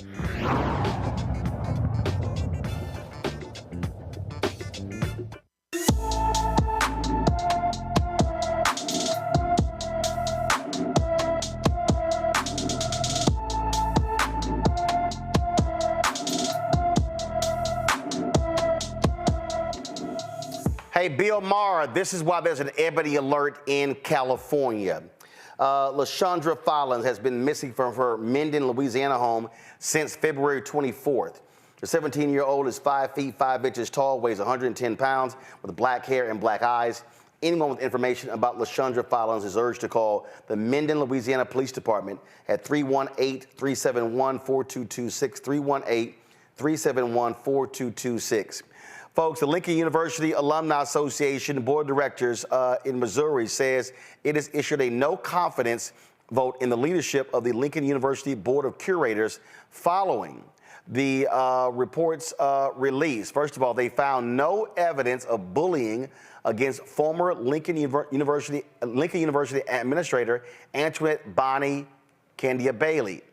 She was the former Vice President for Student Affairs, who wrote a 12-page letter to Lincoln University President John Mosley, the alumni and faculty, accusing the president of bullying and harassment before she died by suicide on January 8th.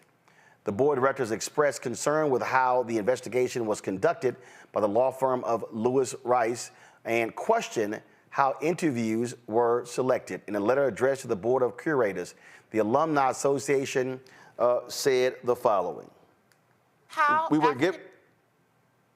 They said, we were given a president with minimal athletic leadership abilities and placed in a role requiring even stronger critical thinking skills. As such, guys, please put the letter up. As such, his lack thereof has become evident throughout his 2.5 years of service, and for the board of curators to reassert this flawed decision and to act without change in this administration is further evidence of their inadequacies to care for and protect the interests of the university's mission and its sovereignty at a historically black college and university. The Alumni Association is calling for Mosley's resignation. What we are seeing here, I mean, we read a lot of that letter on the air, Lauren, and man, it was brutal. It was brutal to read what this sister wrote and just how debilitated and offended she was by this. Yeah, it's going to be hard to, I think, though, make that case moving forward, even with the letter. These cases are really hard to make when you have to figure out a way to make someone else responsible for the trauma that someone may have been going through, even though she documented it. So it'll be interesting to see how that moves forward. But it's a real tragedy that that happened because obviously it didn't have to happen. Last Thursday, there was a group of young professors, black professors, who had a Zoom call. Actually, the Zoom call at the exact same time I was on the show. But I listened to the second hour of it, and they were talking about some of the experiences they've been having as professors at work around the country. And obviously, you know, there's a trend going on, an anti-blackness trend, and we see it with the DEI discussion and the CRT discussion. And this is all, to me, kicked off by Donald Trump, kicked off by the reaction to the presidency of Barack Obama, and it continues. And it continues on a lot of levels. And frankly, the forces of anti-blackness are becoming more and more organized. Indeed, and you know, this is where Reese oversight matters, and this is alumni saying, man, we don't trust this board at all. And this university has a very interesting history because for the longest, it was a majority white HBCU. In late as the 1990s, it was majority white. Then it began to switch. Now it's 56% black, 27% white. And so you've sort of had that dichotomy and that sort of battle back and forth.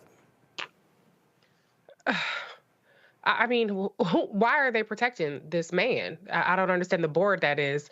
I don't know what more of an extreme vote of no confidence you can get than a person dying by suicide. How can you say there's no evidence when the allegation is a firsthand account from the person who took her own life? And, you know, you can't just necessarily pin that on him. But at the end of the day, if you're at a HBCU, Black lives have to matter, and that professor's life should have mattered more to the board of curators. So I applaud the alumni board for making this known, because I feel like the common thread through a lot of these stories that we're covering about HBCUs, whether it's an attack from within or an attack from the outside of HBCUs, is there's a lack of urgency and there's a lack of understanding the severity of the moment. It kind of seems like dilly-dallying from one crisis to the next and being a little bit too passive. And it's not to criticize people who are on the front lines doing the work, but it's like, it kind of makes you wonder, like, what more needs to happen to shake this shit up a little bit and to make people really stand 10 toes down in the whole charge of why we have HBCUs. They're supposed to be a safe haven. They're supposed to be a place of excellence and community. And that just seems to be getting stripped away or being tossed aside from even the people who are charged with making sure that environment exists in that way. Greg? I agree. Reese's right. I mean, this is the thread. Lincoln University of Jeff City, Missouri was founded by the Buffalo Soldiers, brothers and sisters. That was 1865, the 62nd and the 65th Colored Infantries.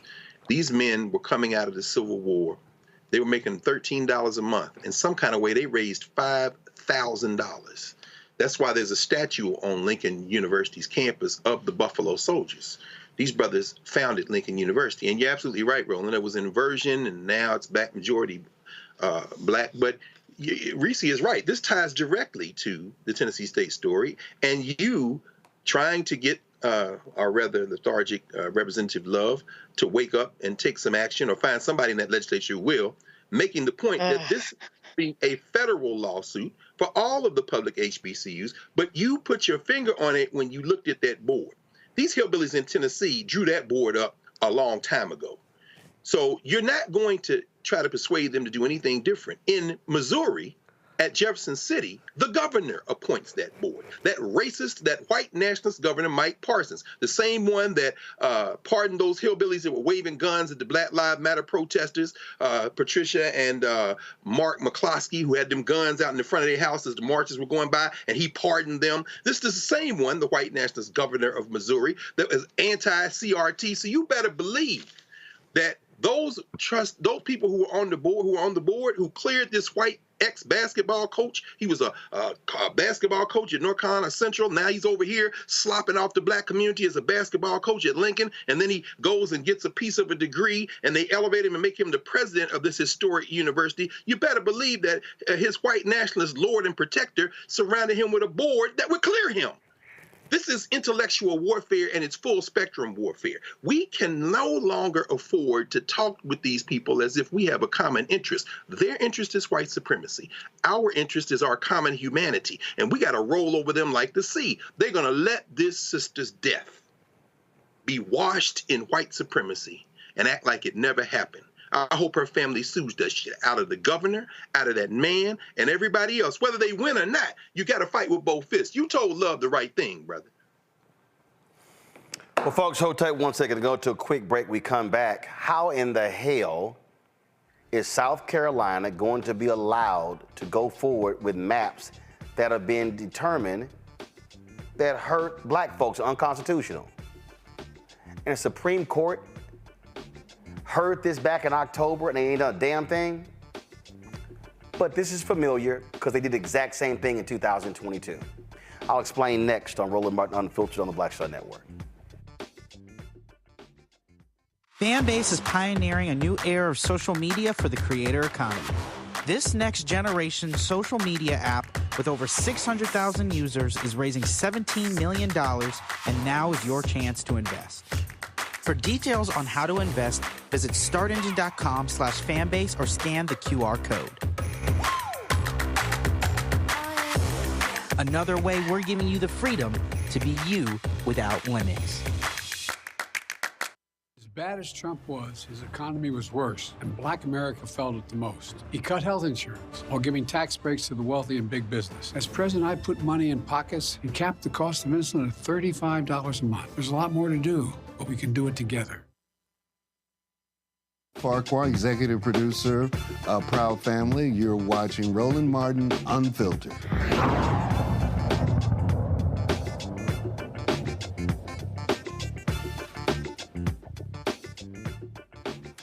Well, folks, this is no shock. According to voting rights activists and civil rights groups, South Carolina should postpone its elections until the Supreme Court decides on the congressional maps a lower court already deemed unconstitutional. Yet, the courts are allowing these maps to be used, which makes no sense whatsoever. John Cusick is an attorney with the NAACP Legal Defense and Educational Fund. He joins us right now. So, John, here's what's crazy. Help me out. When was this lawsuit filed? We filed the initial lawsuit in 2021, amended it in 2022. It's been almost 2 years. Filed in 2021, amended in 2022. When did the courts declare that the maps were unconstitutional and they hurt black voters? January 6, 2023. January 6, 2023. Yep. So then it goes to Supreme Court. Supreme Court hears it when? October 11th, 2023. And we asked for an expedited schedule because both us and the defendants asked for a decision by January 1st, 2024. So let's be clear. you and the defendants said, hey, Supreme Court, could y'all please decide this case by January 1, so if the maps have to redrawn, there's enough time to do so in time for the primaries, right? That's exactly right, because as you know, sometimes states will invoke this principle to say, we don't have enough time to draw new maps, but there was a recognition of the urgency that to have enough time to put a map. And there was, as you said, it's not always common that both sides are on the same page, but this was a joint request made back in May of 2023. And we're familiar with that because Louisiana passed maps 2022. Their primary wasn't until August. It was way enough time, but the Supreme Court, after declaring unconstitutional, said, hold up, not enough time. It was like, actually, it is. Alabama, exact same thing. So we've seen this before. And so this Supreme Court decides to take its sweet-ass time issuing a ruling when, I'm sorry, it's just 9 of you. It ain't that many cases. This Supreme Court could have easily rendered a decision in time to meet the deadline both of y'all asked for.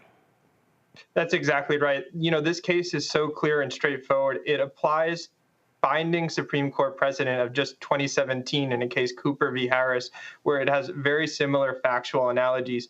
Here in South Carolina, they used their power during the redistricting process to exile more than 30,000 Black Charlestonians out of Congressional District 1 into Congressional District 6. And when the map maker was up on the stand, the only thing he could say that there was some sort of common community of interest was an interstate highway all the way to the city of Columbia. And to do so, they targeted Charleston County, where all the other principles that they had applied in the other 46 counties, or the other 45 counties in South Carolina and the other congressional districts, he admitted they abandoned when they were drawing this map. And so they set this racial target to keep it there. To implement that racial target, they abandoned these traditional redistricting principles that had guided all their work. And you see this tremendous disparity of almost 30,000 Black Charlestonians moved out of Congressional District 1 for no reason. So the phrase that we often hear is called cracking and packing. And so really what happened here, they were like, yo, let's move these 30,000 Black people over to Clyburn's district, out of Nancy Mace's district, which made it easier for the Republicans to win, so by moving the Black folks out. Yeah, so they essentially, not during the legislative session, they didn't say that we were doing this for partisan reasons. Even the lead sponsor during the debate said this is not a partisan gerrymander. Then, unfortunately, what has come all too common is that during the litigation strategy after discovery is they start saying this is a political reason. We're doing this for partisan reasons. And, you know, this is unfortunately a American tradition where you see whatever parties in power invoke partisanship as a guise to target Black and brown voters. But the Constitution's clear that partisanship to discriminate. So it's crystal clear that for redistricting purposes, even though you might be able to have partisanship as a goal, you can't do so by targeting and using race in an excessive way as a means even to achieve a legitimate outcome. And that's exactly what happened here. We had expert, unrebutted evidence that showed even when you account for voters of the same party, Black and white voters, Black voters are more likely, even when they're in the same party, to be moved out. And so race, not partisan affiliation, was the only thing to explain this movement, and in a way where it was the predominant reason. So if the Supreme Court drops a decision on Monday, it's too late for the fall. Well, right now what happened is the lower court, the district court today, said essentially that maps can stay in place for 2024, both the primary and the general election. Now, it's odd that you talked about timing here. The defendants were on notice since February 4th, 2023, that they could not go forward with any maps under Congressional District 1. And the court was also clear at that same time that if for some reason the appellate process and the pending appeal weren't decided by that, they still could not go forward in that. And so you would think that by January 1st, when the Supreme Court didn't issue a decision, defendants would seek to move again for a stay to say keep the maps in place. That didn't happen. Didn't happen in all of January. Didn't happen in February. They waited 9 days before the qualifying deadline for candidates began to seek a stay.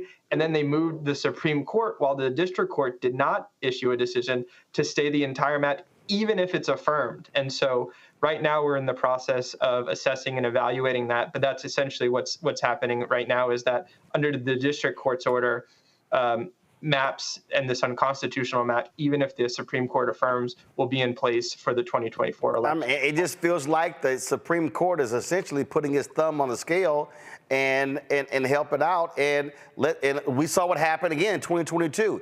If they had allowed those maps in Louisiana and Alabama to be changed, Democrats could have likely held onto the House because that's how razor thin these margins are.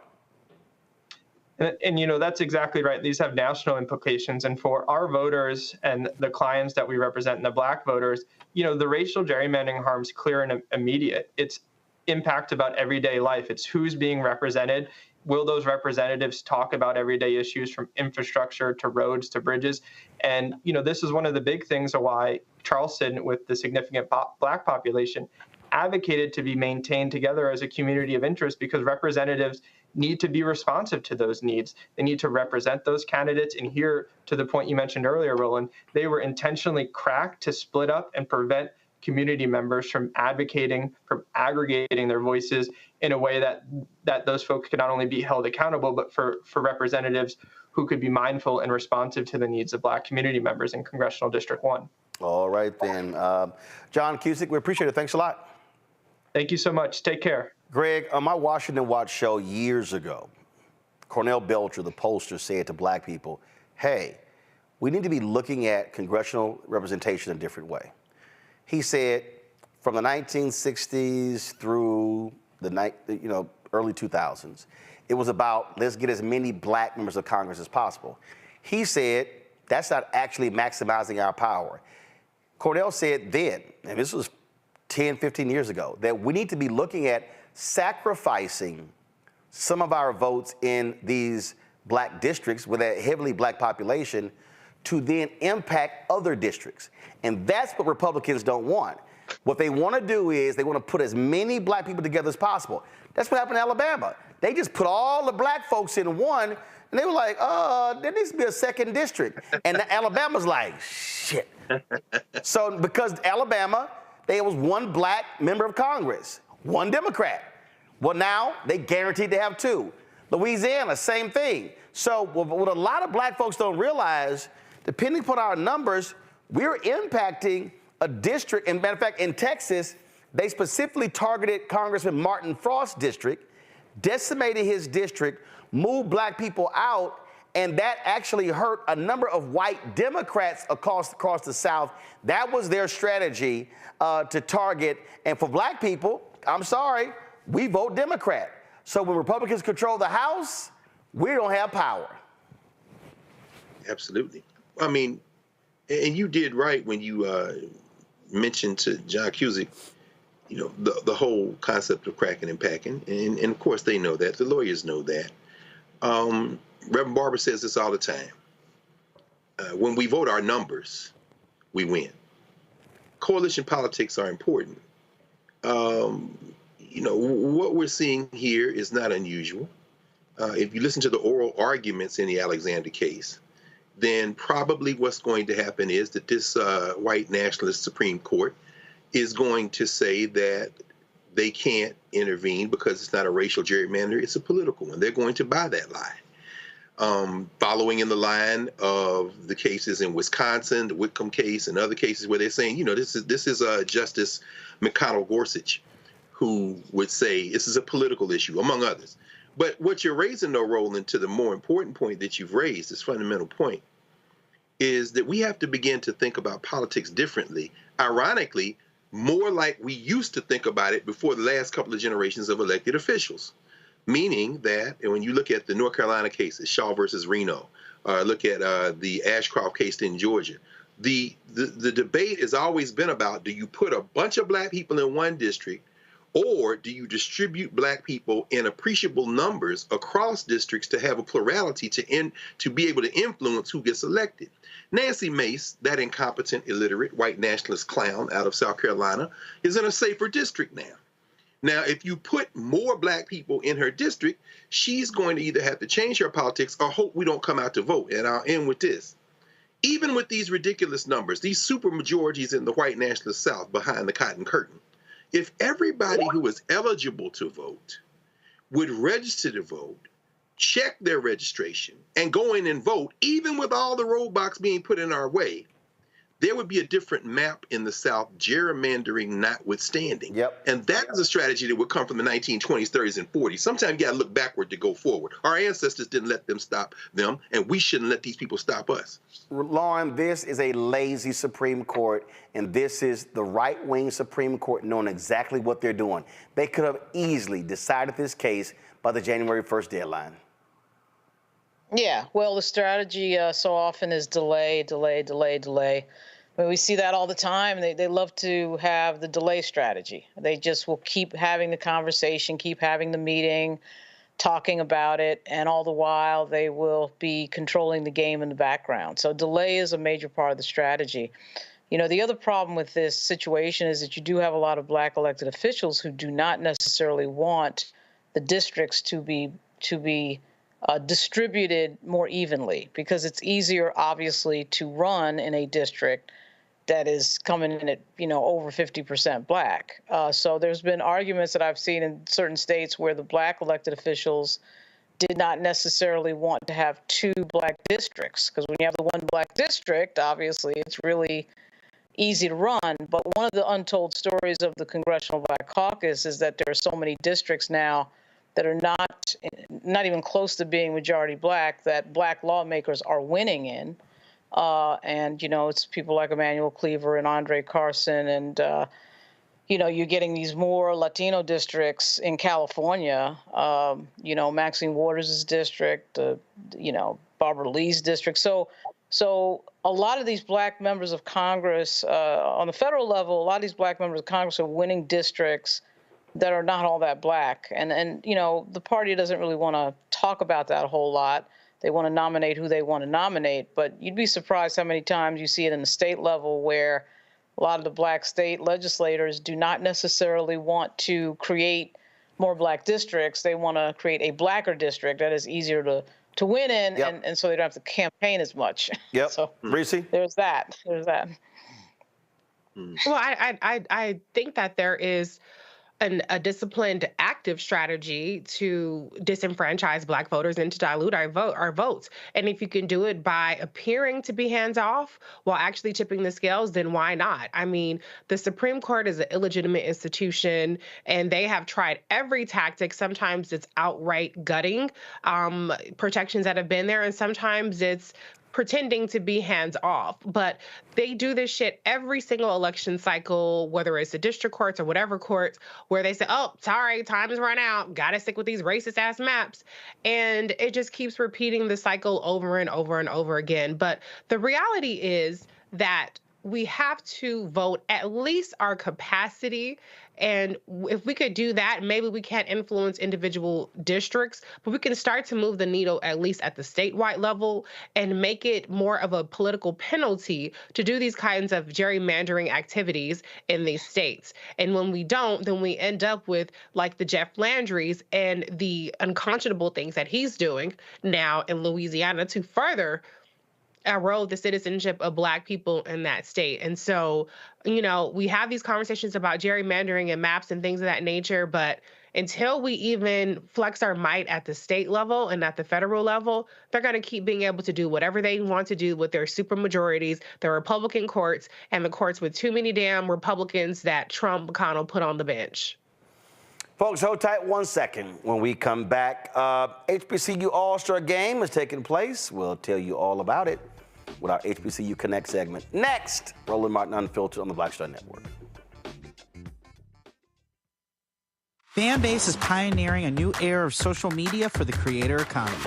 This next generation social media app with over 600,000 users is raising $17 million, and now is your chance to invest. For details on how to invest, visit startengine.com/fanbase or scan the QR code. Another way we're giving you the freedom to be you without limits. I'm Faraji Muhammad, live from LA. And this is The Culture. The Culture is a two-way conversation. You and me. We talk about the stories, politics, the good, the bad, and the downright ugly. So join our community every day at 3 p.m. Eastern and let your voice be heard. Hey, we're all in this together, so let's talk about it and see what kind of trouble we can get into. It's The Culture, weekdays at 3, only on the Black Star Network. Hi, I'm Jo Marie Payton, voice of Sugar Mama on Disney's Louder and Prouder Disney Plus, and I'm with Roland Martin on Unfiltered.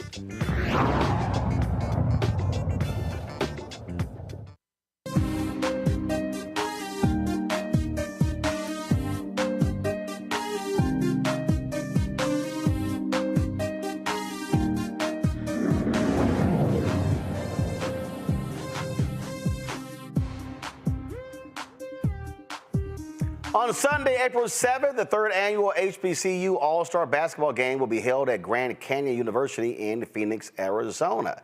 The game will showcase the best HBCU basketball players from the 4 historically black athletic conferences. It's the MEAC and the SEAC, taking on players from the SWAC and the CIAA. Players from Tennessee State, Hampton, North Carolina A&T universities will also participate. Travis Williams, the CEO and founder of HBO All-Stars. He joins us right now. Travis, glad to have you here. I often wear HBCU gear in the show, so I'm rocking North Carolina A&T today. So how did this idea originate? Yeah, thank you for having me on your show first and foremost. This is truly amazing. This is a God-driven vision that was placed in my spirit in October 2019 after 17 successful years in coaching. And so, you know, when God speaks, you have to listen. And so this is just a great opportunity where we got an opportunity to focus on ear and oar, exposure, access, recognition, opportunity, resource, and results for our proud and prestigious HBCUs and tradition-rich HBCUs. And so it's just an opportunity to do something that hasn't been done, especially during Final Four weekend and college basketball biggest weekend. And so you're bringing them all together. How many players in total? So it's a total of 24 players representing Team Rick Mahorn, the MEAC and SIAC and Independent All-Stars versus Team Ben Wallace, the SWAC and CIAA All-Stars. And so this is an amazing moment representing our 4 premier conferences. And so this is an opportunity during Final Four weekend to celebrate the best in black college basketball. What about the Gulf Coast Athletic Conference? Well, you know, eventually we're going to get there, you know, but I think more importantly, you know, we got to make sure for our NCAA Division I and Division II, but eventually we're going to get there where we're representing all leagues. Because last year, I'm trying to think, one of their schools was like 27-0, undefeated. Yeah. And like I said, hopefully we get there. You know, okay. It's about getting this, as you know, Roland, about getting this right before we venture out and everything else. And so, and they even take one step further. We're looking at adding our women. You can't forget about the women. That's a different dynamic. And so we're excited about yeah, you had Jackson State, a phenomenal squad, went undefeated this year in the SWAC. And so, yeah, pretty good. Who are your sponsors? Well, we have some of our most amazing sponsors. We have Aflac, AT&T, Nike, and a host of local sponsors here that is important for us to not only give back to our community when we get here. It's especially important to support our local black and brown businesses here. And so prior to the game, we're partnered with Archwood here, where we're going to have a lot of our black and brown vendors as a part of our pregame and game day activations and activities. So we're excited about that. And so United Airlines, our official airline. And so there's a host of individuals that are coming in and helping us doing some amazing work here in the Phoenix community. Are the players or the conferences getting compensated? Yep. Well, you know, in the past few years, we've been able to offer scholarships, you know, donations to support all of our conferences. You know, this year, we invited all of our HBCU presidents to participate. We hopefully pretty much the majority of them come. During the halftime, we want to be able to present them a $50,000 check to support their HBCU All-Star Scholarship initiative. 50,000 each? No, 50,000 represent of each conference. Eventually, we'll get to the point where we're able to do that. So you're saying so you can present $200,000 in scholarships because you got 4 conferences? No, this is for the HBCU presidents. HBCU presidents that we're bringing in just to be able to support some of their scholarship initiatives on their campus. We're not there yet, but hopefully we get there. This is only year 2 of year 3 of our event. 50,000 total in scholarships. Yeah, represent about 49 HBCUs. So, Roland, we have 49 HBCUs 49 represent HBCUs, 65 HBCU All-Stars, and we selected the top 24. So we want to make sure that we support some of their initiatives there on their campus, and we want them in attendance and being able to. This is just the first beginning of getting this started. All right, questions for the panel. Greg, you first.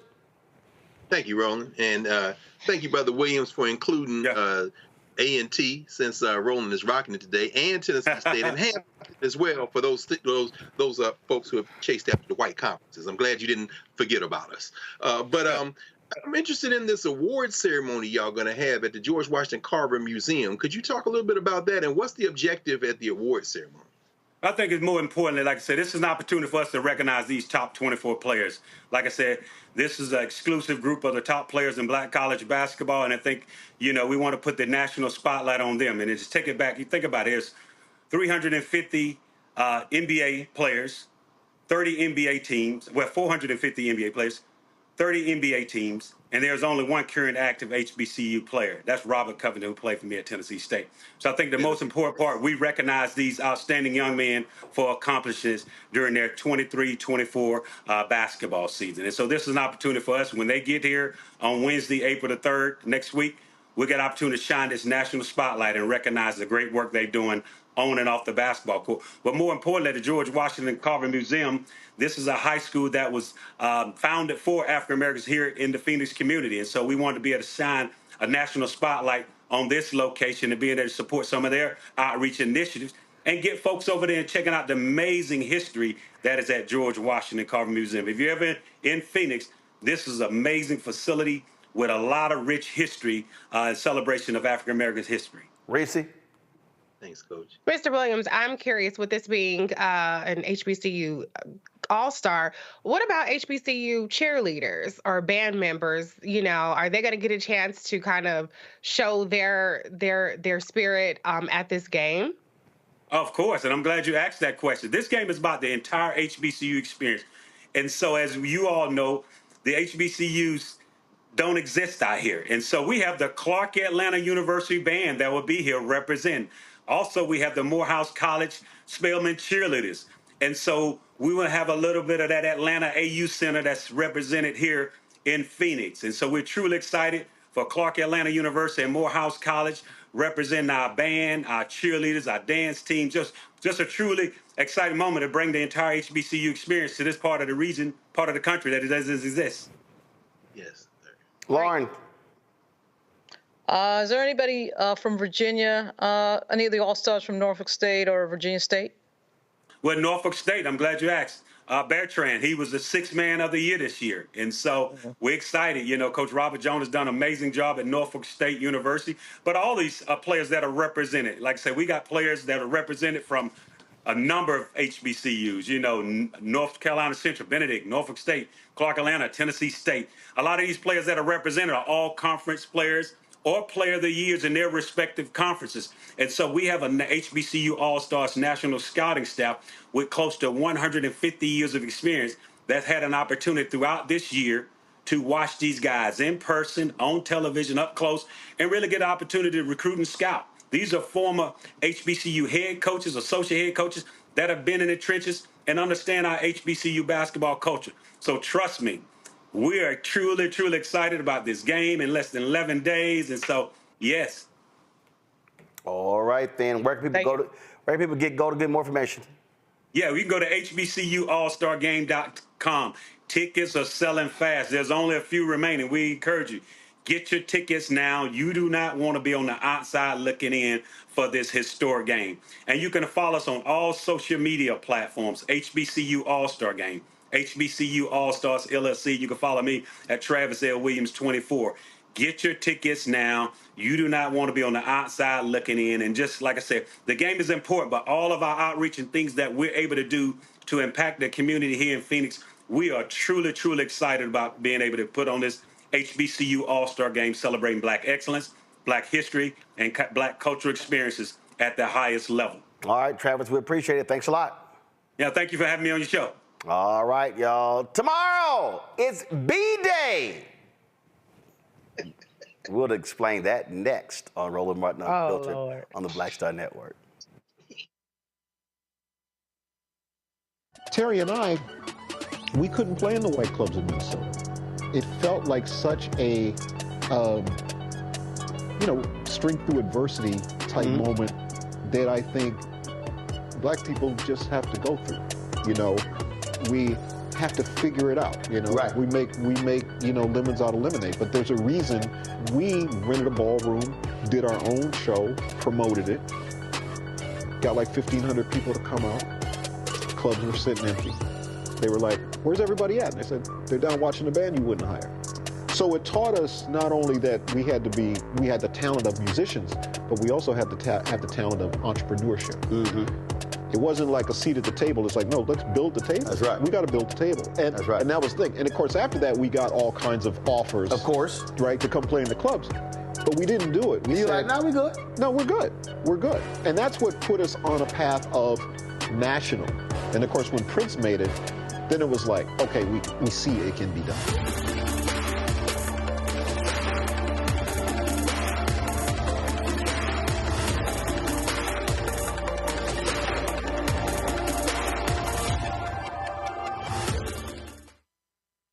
Smith, creator and executive producer of The Proud Family, Louder and Prouder, and you're watching Roland Martin Unfiltered.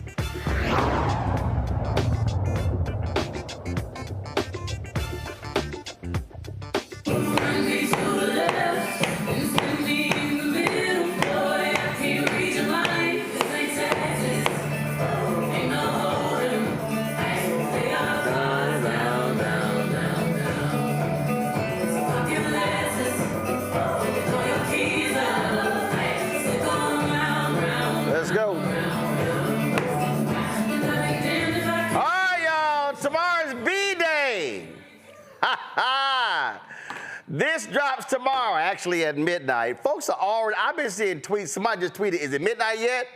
Of course, Beyonce, her Cowboy Carter album, they dropped the information on, a couple days ago. It's a 26-track album. A 26-track album that features a number of country stars, also some up-and-coming stars as well, pays tribute to a country pioneer.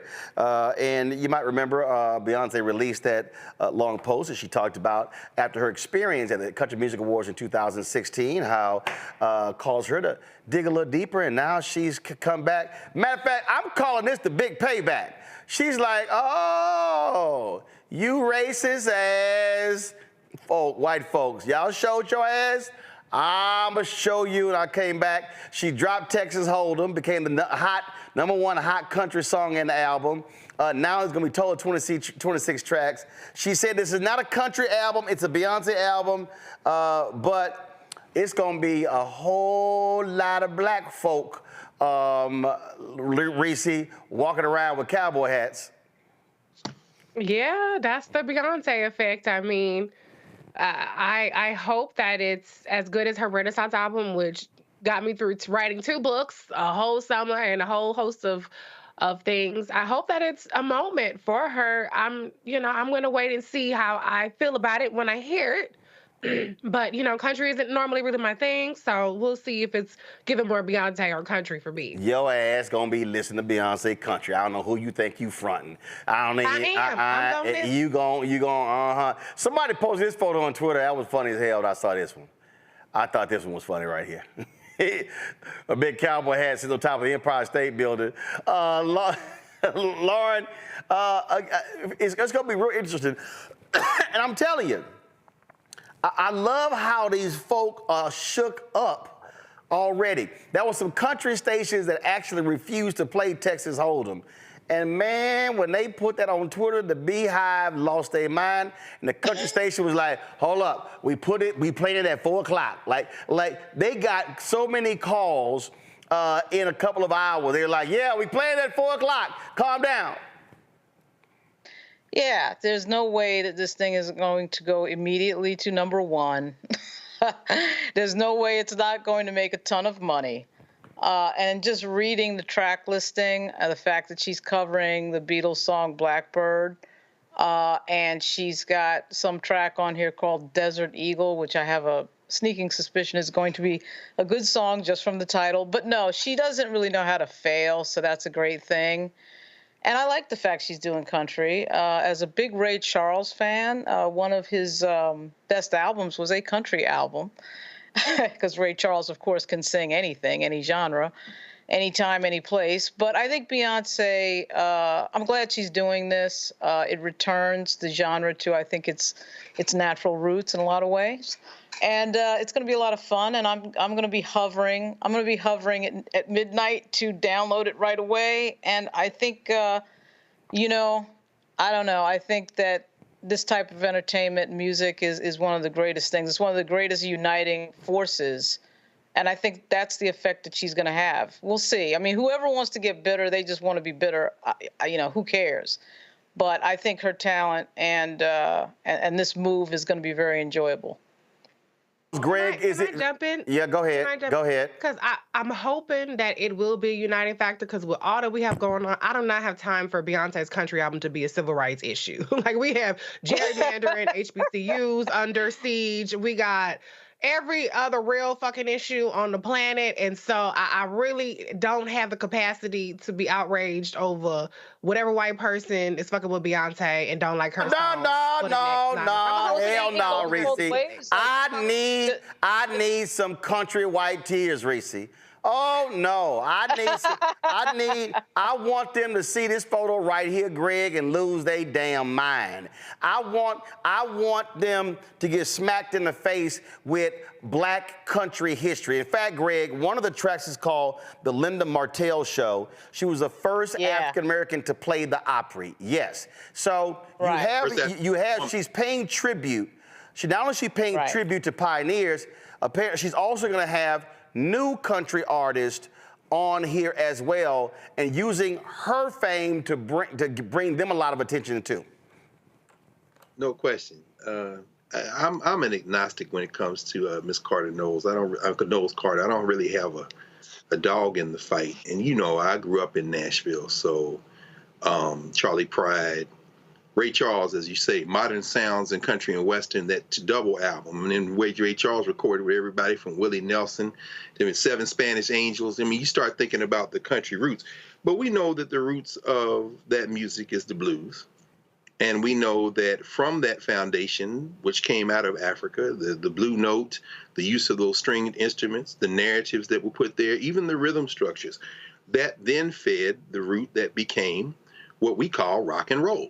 Once Muddy Waters and them boys started sticking electric cord into their guitars coming out of Mississippi and places like that. So, you know, Beyonce, I don't know that she's returning something to the roots as much as she is to co-sign with you, Reese. Beyonce, and to say, you know, what you said, Lauren, she doesn't know how to fail. She's a master marketer. Beyonce could record the theme to Sesame Street and it would go to #1. It takes an astute ability to do that. I really don't have a dog in the fight. If some white racist heads explode, hey, that's a bonus. But you know, but the only other thing I would say is I think every cultural creator, musicians, artists, performers of any type, really reflect the age in which they are recording more than anything. So I probably won't be up listening to Beyonce, but in that country music spirit, taking me back to my roots, I might go put on some of the man from Slab Fork, West Virginia, a little Bill Withers, and listen to somebody with a feel that would be a little bit closer to country, perhaps, than Miss Knowles. Okay, but hey, good luck. All right. So what Bill Withers song do you think is close to being a country song? All of them. See, it depends on how you define country music. See, the genres are defined by the commodity, how you're moving the weight. But if you listen to I Can't Write Left-Handed, if you listen to Who Is He and What Is He to You, if you listen to Better Off Without Her, I mean, Bill Withers is singing country, man. And when you listen to his interviews, see, the question of country music, when you start talking about the blue note, that kind of in between. So when you hear Ray Charles, there was 7 Spanish angels and they all loved the sun. It's a blue note. By that reference, you can disaggregate the music. I don't look at the genres like. That's why they're fighting. They're not fighting over the content of the music. Right. They're fighting over how you move the commodity. That's why they want to keep her off the country charts, because it's going to explode, and that's going to be the problem. So this is what she posted on Instagram: Cowboy Carter and the Rodeo Chitlin Circuit, American Requiem, Blackbird, 16 Carats, Protector, My Rose, Smoke Hour, Willie Nelson, Texas Hold'em, Bodyguard, Dolly Parton's Jolene, Alligator Tears, Smoke Hour, Just for Fun, Levi's Jeans, Flamingo, The Linda Martell Show, Ya, Oh Louisiana, Desert Eagle, River Dance, Sweet Honey Buckland, Two Hands to Heaven. At the bottom. Wait a minute. Huh? Wait a minute. What is going on? You know what? Now, see, okay, that's a good example right there. You take Jolene, Dolly Parton, right? I'm wondering if she doesn't already have a deal with these cats. Dolly, because Dolly said something a couple of weeks ago. Dolly said, "Oh, I can't. I look forward to the album." So we don't know. So what they held back, we don't know if Dolly Parton is on the album as a duet. We don't know if Willie Nelson is on the album as a duet. Right. And let me remind people, when our frat brother Lionel Richie, when he announced Tuskegee, which is a cover of all of his hits, every major country artist in the country wanted on that album. And when he dropped it, that album went to #1. Say Alone could be in the country genre. This is what I'm talking about. Well, first of all, Deep River Woman, Hello. Nope. And so all of those songs. Lady, yeah. Exactly. And this is the shrewdness. Now, Dolly ain't got to be on the part, because guess what? Beyonce could do much worse than modeling herself after Dolly Parton, because guess what? Dolly Parton ain't got to open her mouth again. You know how much money she made off of between Whitney Houston, I Will Always Love You, and redoing Jolene? But here's the question. And see, this is a question of taste, I think, as well. For me, Beyonce, it's going to be interesting. I will listen to that, because I want to hear how she interprets Jolene. Jolene is not a song. Well, it's like when.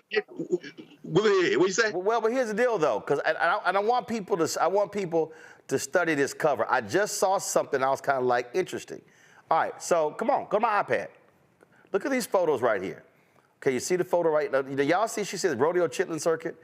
Okay, you see the photo of her right here? Let me go over here. You see that photo of her right here? You see the photo there? You see that one there? But watch this one. This is a photo of Beyonce with an accordion. Mm-hmm. Now, for everybody watching, y'all might say, okay, I don't understand the accordion thing. Well, you see right here what she says, Oh, Louisiana? Oh, no question. Now remember, she said, Daddy from Alabama, Mama from Louisiana. For a lot of black folks, don't understand country Louisiana, don't understand accordion, don't understand Zydeco. So for all the people listening, understand, when you listen to Trombone Shorty, yes, sir. You listen to Trombone Shorty, that's second line New Orleans.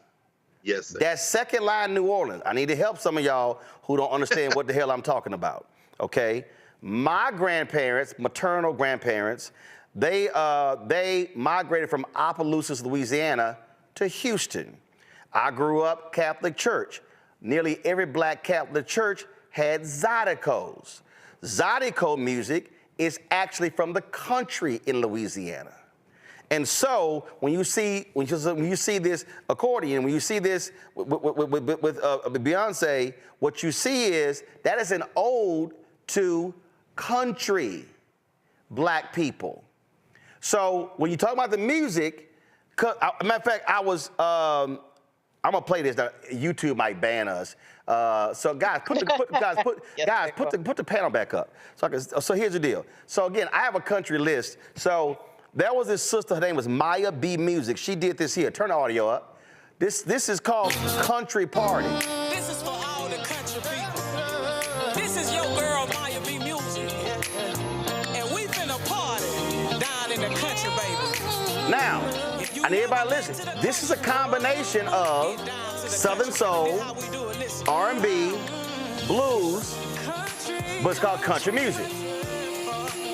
I'm just trying to tell folks. Hold up. Now, listen to this here. Then you got Then you've got my man, King George. King George has been killing it. King George is from South Carolina. Okay, if you listen, again, you listen to his music, Southern soul, blues, country, all fused together. So you listen to him and you like, is he blues? Is it country?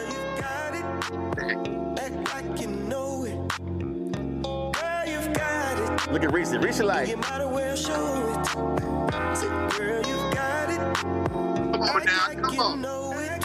Now. All right. So that's so. When I mentioned Zydeco, all right. So let me hit y'all with this here. Again, this is when you talk about country. See now, Rebirth Brass Band.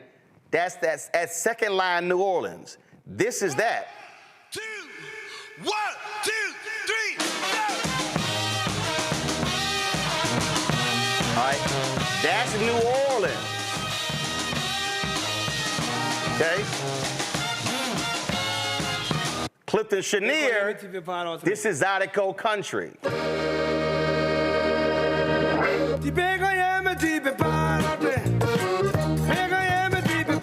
You got Creole influence, country. Then, of course, you got Bojack, Give 'em Cornbread.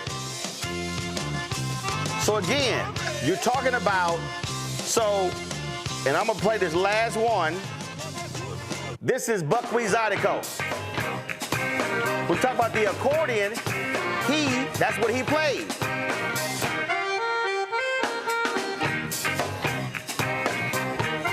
So, here's what I hope actually happens when the album drops.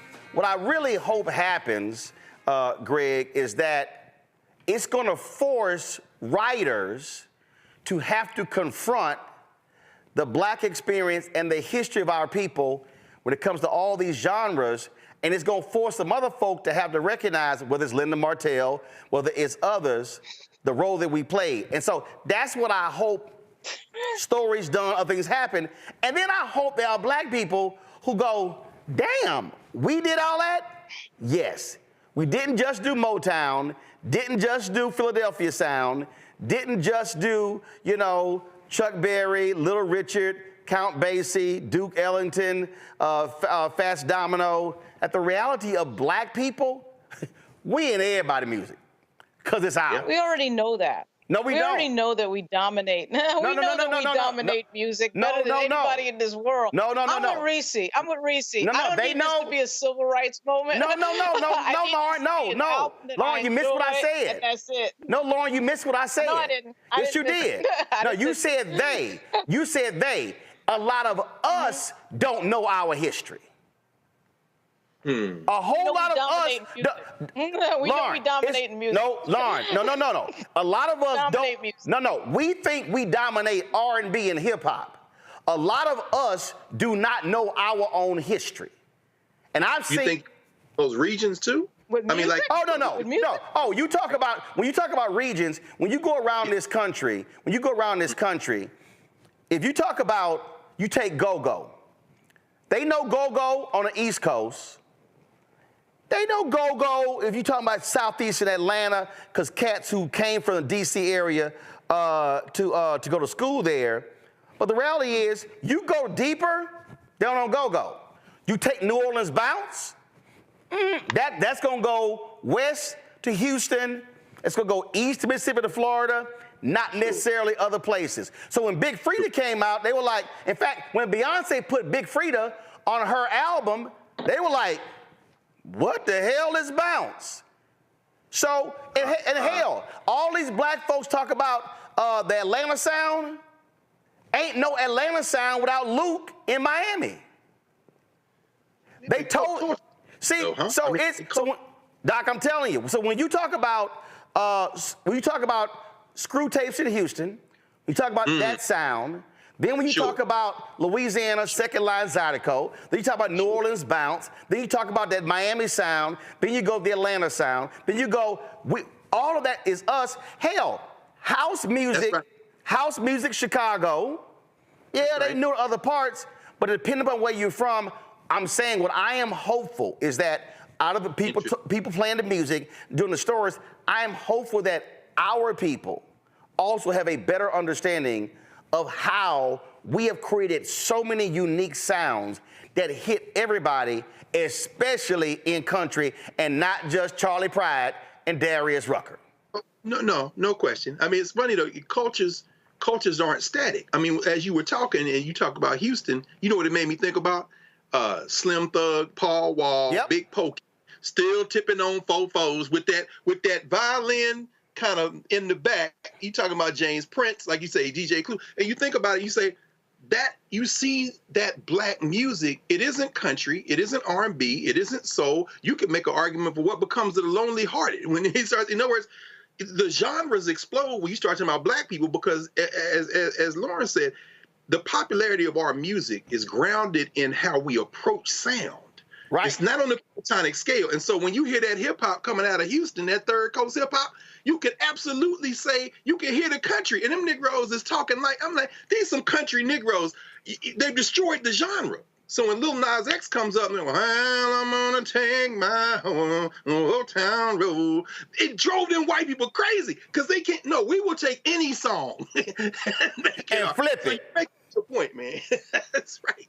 Right, so that's my point. And I'm telling you, Lauren, I'm guarantee you what's gonna happen. I put $1,000 on it right now. When this album drops, you are going to see all kind of different stories done on, oh, this is genre bending, this is this. You're gonna see stories on historical country music artists. You're gonna see, you mentioned Ray Charles, do not be shocked if Ray Charles, the people who run Ray Charles music, watch his shit get reissued. Listen, if y'all, hold up. I'm gonna mess y'all up. My man Kirk Whalum, my favorite artist, Kirk Whalum did an album called In This Life. It was ode to his gospel bluegrass roots of Tennessee. It was his favorite album. It was his worst selling album because his fan base heard this.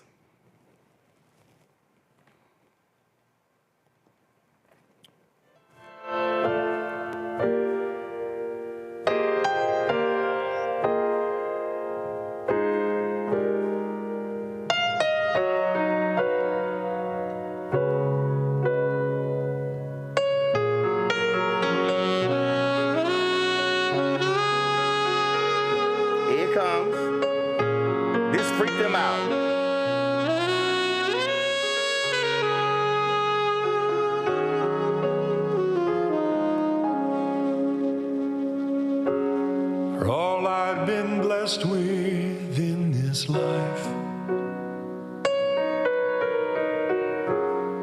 there was an emptiness in me. I was imprisoned by the power of gold. With one honest touch, you set me free. So I sent Kirk a text. I said, I know, man, you should reissue. He said, and you know, I've actually been thinking about it because it was issued as a jazz album. He's thinking about having it reissued as a country album. She will, whatever happens, she will dominate. I don't care what anybody writes. I don't care what anybody says. I don't care what anybody's opinion is.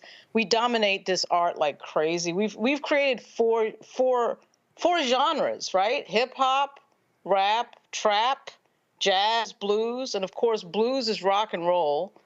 And Chuck Berry is the king of rock and roll. No, so, baby, hold on. You gotta add. What will happen? No. You got it's way more than four, Lauren. You forgot gospel. Hell, you forgot gospel. I mean, what will happen is those things are all a derivative of what we create, and this will be another example of us dominating another genre. That's what's about to happen. Right? No. And I agree with you. What I'm saying is, what I hope happens is not just about Beyonce album Cowboy Carter. What I hope happens is folks begin to have an understanding that our impact on, take the other genres out, just on country music, that is elevated to the point people go, damn, I didn't know that. I didn't know that. Because it's funny, Reese, when I'm on Instagram Live, people are like, man, I can't believe you playing country music. I'm like, y'all don't even realize. That's black folk. Yeah.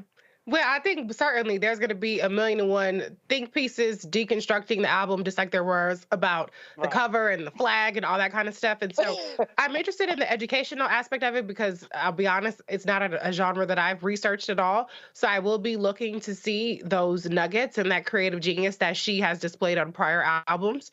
And so listen, I will say, as much as I don't want this to be a civil rights issue of let's go, be up in arms about something, there is a little part of me that's like, the way that they done Columbus woke and a lot of our other shit, twerking and every other thing that they done Columbus and messed up, if we could have one, if we could score a little point on the board that's going to trigger them a little bit, I'm all for that. Last point here, Greg. That whole conversation about her on the horse and the flag, it was a whole bunch of black folks who got chin checked real quick from other black folk from the South who said, don't y'all come here talking shit about black Southern culture in rodeos. It was real interesting watching. It reminded me of when you had some Negroes who were going, didn't nobody ask for Juneteenth? And some of us were like, hey, back your ass up, dogging Juneteenth. Again, because depending upon where you're from, you live that. It's personal. Of course. And that's the side that we haven't talked about. And that's the only side that matters for white supremacists. This is why Donald Trump is selling Bibles with Lee Greenwood.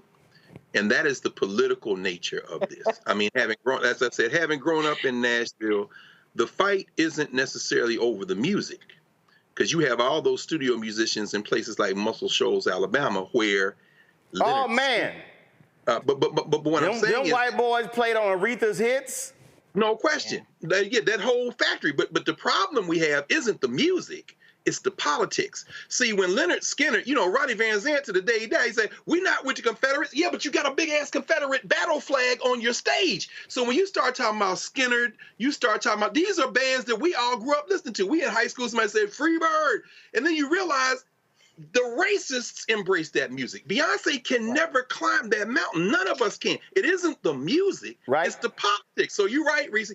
Whether we want it to be about civil rights or not, this is a political issue because this is their music. This is the music we play when we lynch y'all. This is the music we play when we go to Trump rally. This is the music we play. This is, what's his name, talking about brown sugar, Rolling Stone. And the politics of the music becomes the difficult thing. And I know there's a lot of black people who won't admit that they grew up on and loved them Southern white bands that those white supremacists love too, because if they do, it becomes a political issue. And that's when it's going to be very interesting to see how this plays out. You're absolutely right, because to this day, when that Leonard Skinner song come on, I'm like, yeah, I can't get past the flag. All right. Y'all, that's it. Reese, Lauren, Greg, I appreciate it. Thanks a lot. Folks, support us in what we do by joining our Bring the Funk fan club. Send your check and money order to P.O. Box 57196, Washington, D.C., 20037-0196. Cash App, $ RM Unfiltered. PayPal, R Martin Unfiltered. Venmo is RM Unfiltered. Zelle, Roland at RolandSMartin.com. Roland at RolandMartinUnfiltered.com. And of course, you can also download the Black Star Network app, Apple phone, Android phone, Apple TV, Android TV, Roku, Amazon Fire TV, Xbox One, Samsung Smart TV. You can check us out, our 24-hour, 7-day-a-week streaming channel on Amazon Fire. Go to Amazon News. Excuse me, Amazon News. You go to Amazon Fire. Check us out. You tell Alexa play news from the Black Star Network. You can also, of course, watch us on Plex TV, Amazon Freevee, Amazon Prime Video. And be sure to get a copy of my book, White Fear, How the Browning of America is Making White Folks Lose Their Minds, available at bookstores nationwide. Get the audio version on Audible. Folks, that's it. I'll see y'all tomorrow right here on Roland Martin Unfiltered on the Black Star Network. And yes, I get all my cowboy hats in Texas, where I'm from. Holla! Black Star Network is here. Oh, no punch! I'm real revolutionary right now. Thank you for being the voice of Black America. All momentum we have now, we had have to keep this going. The video looks phenomenal. See, there's a difference between Black Star Network and Black-owned media and something like CNN. You can't be Black-owned media and be scared. It's time to be smart. Bring your eyeballs home. You dig?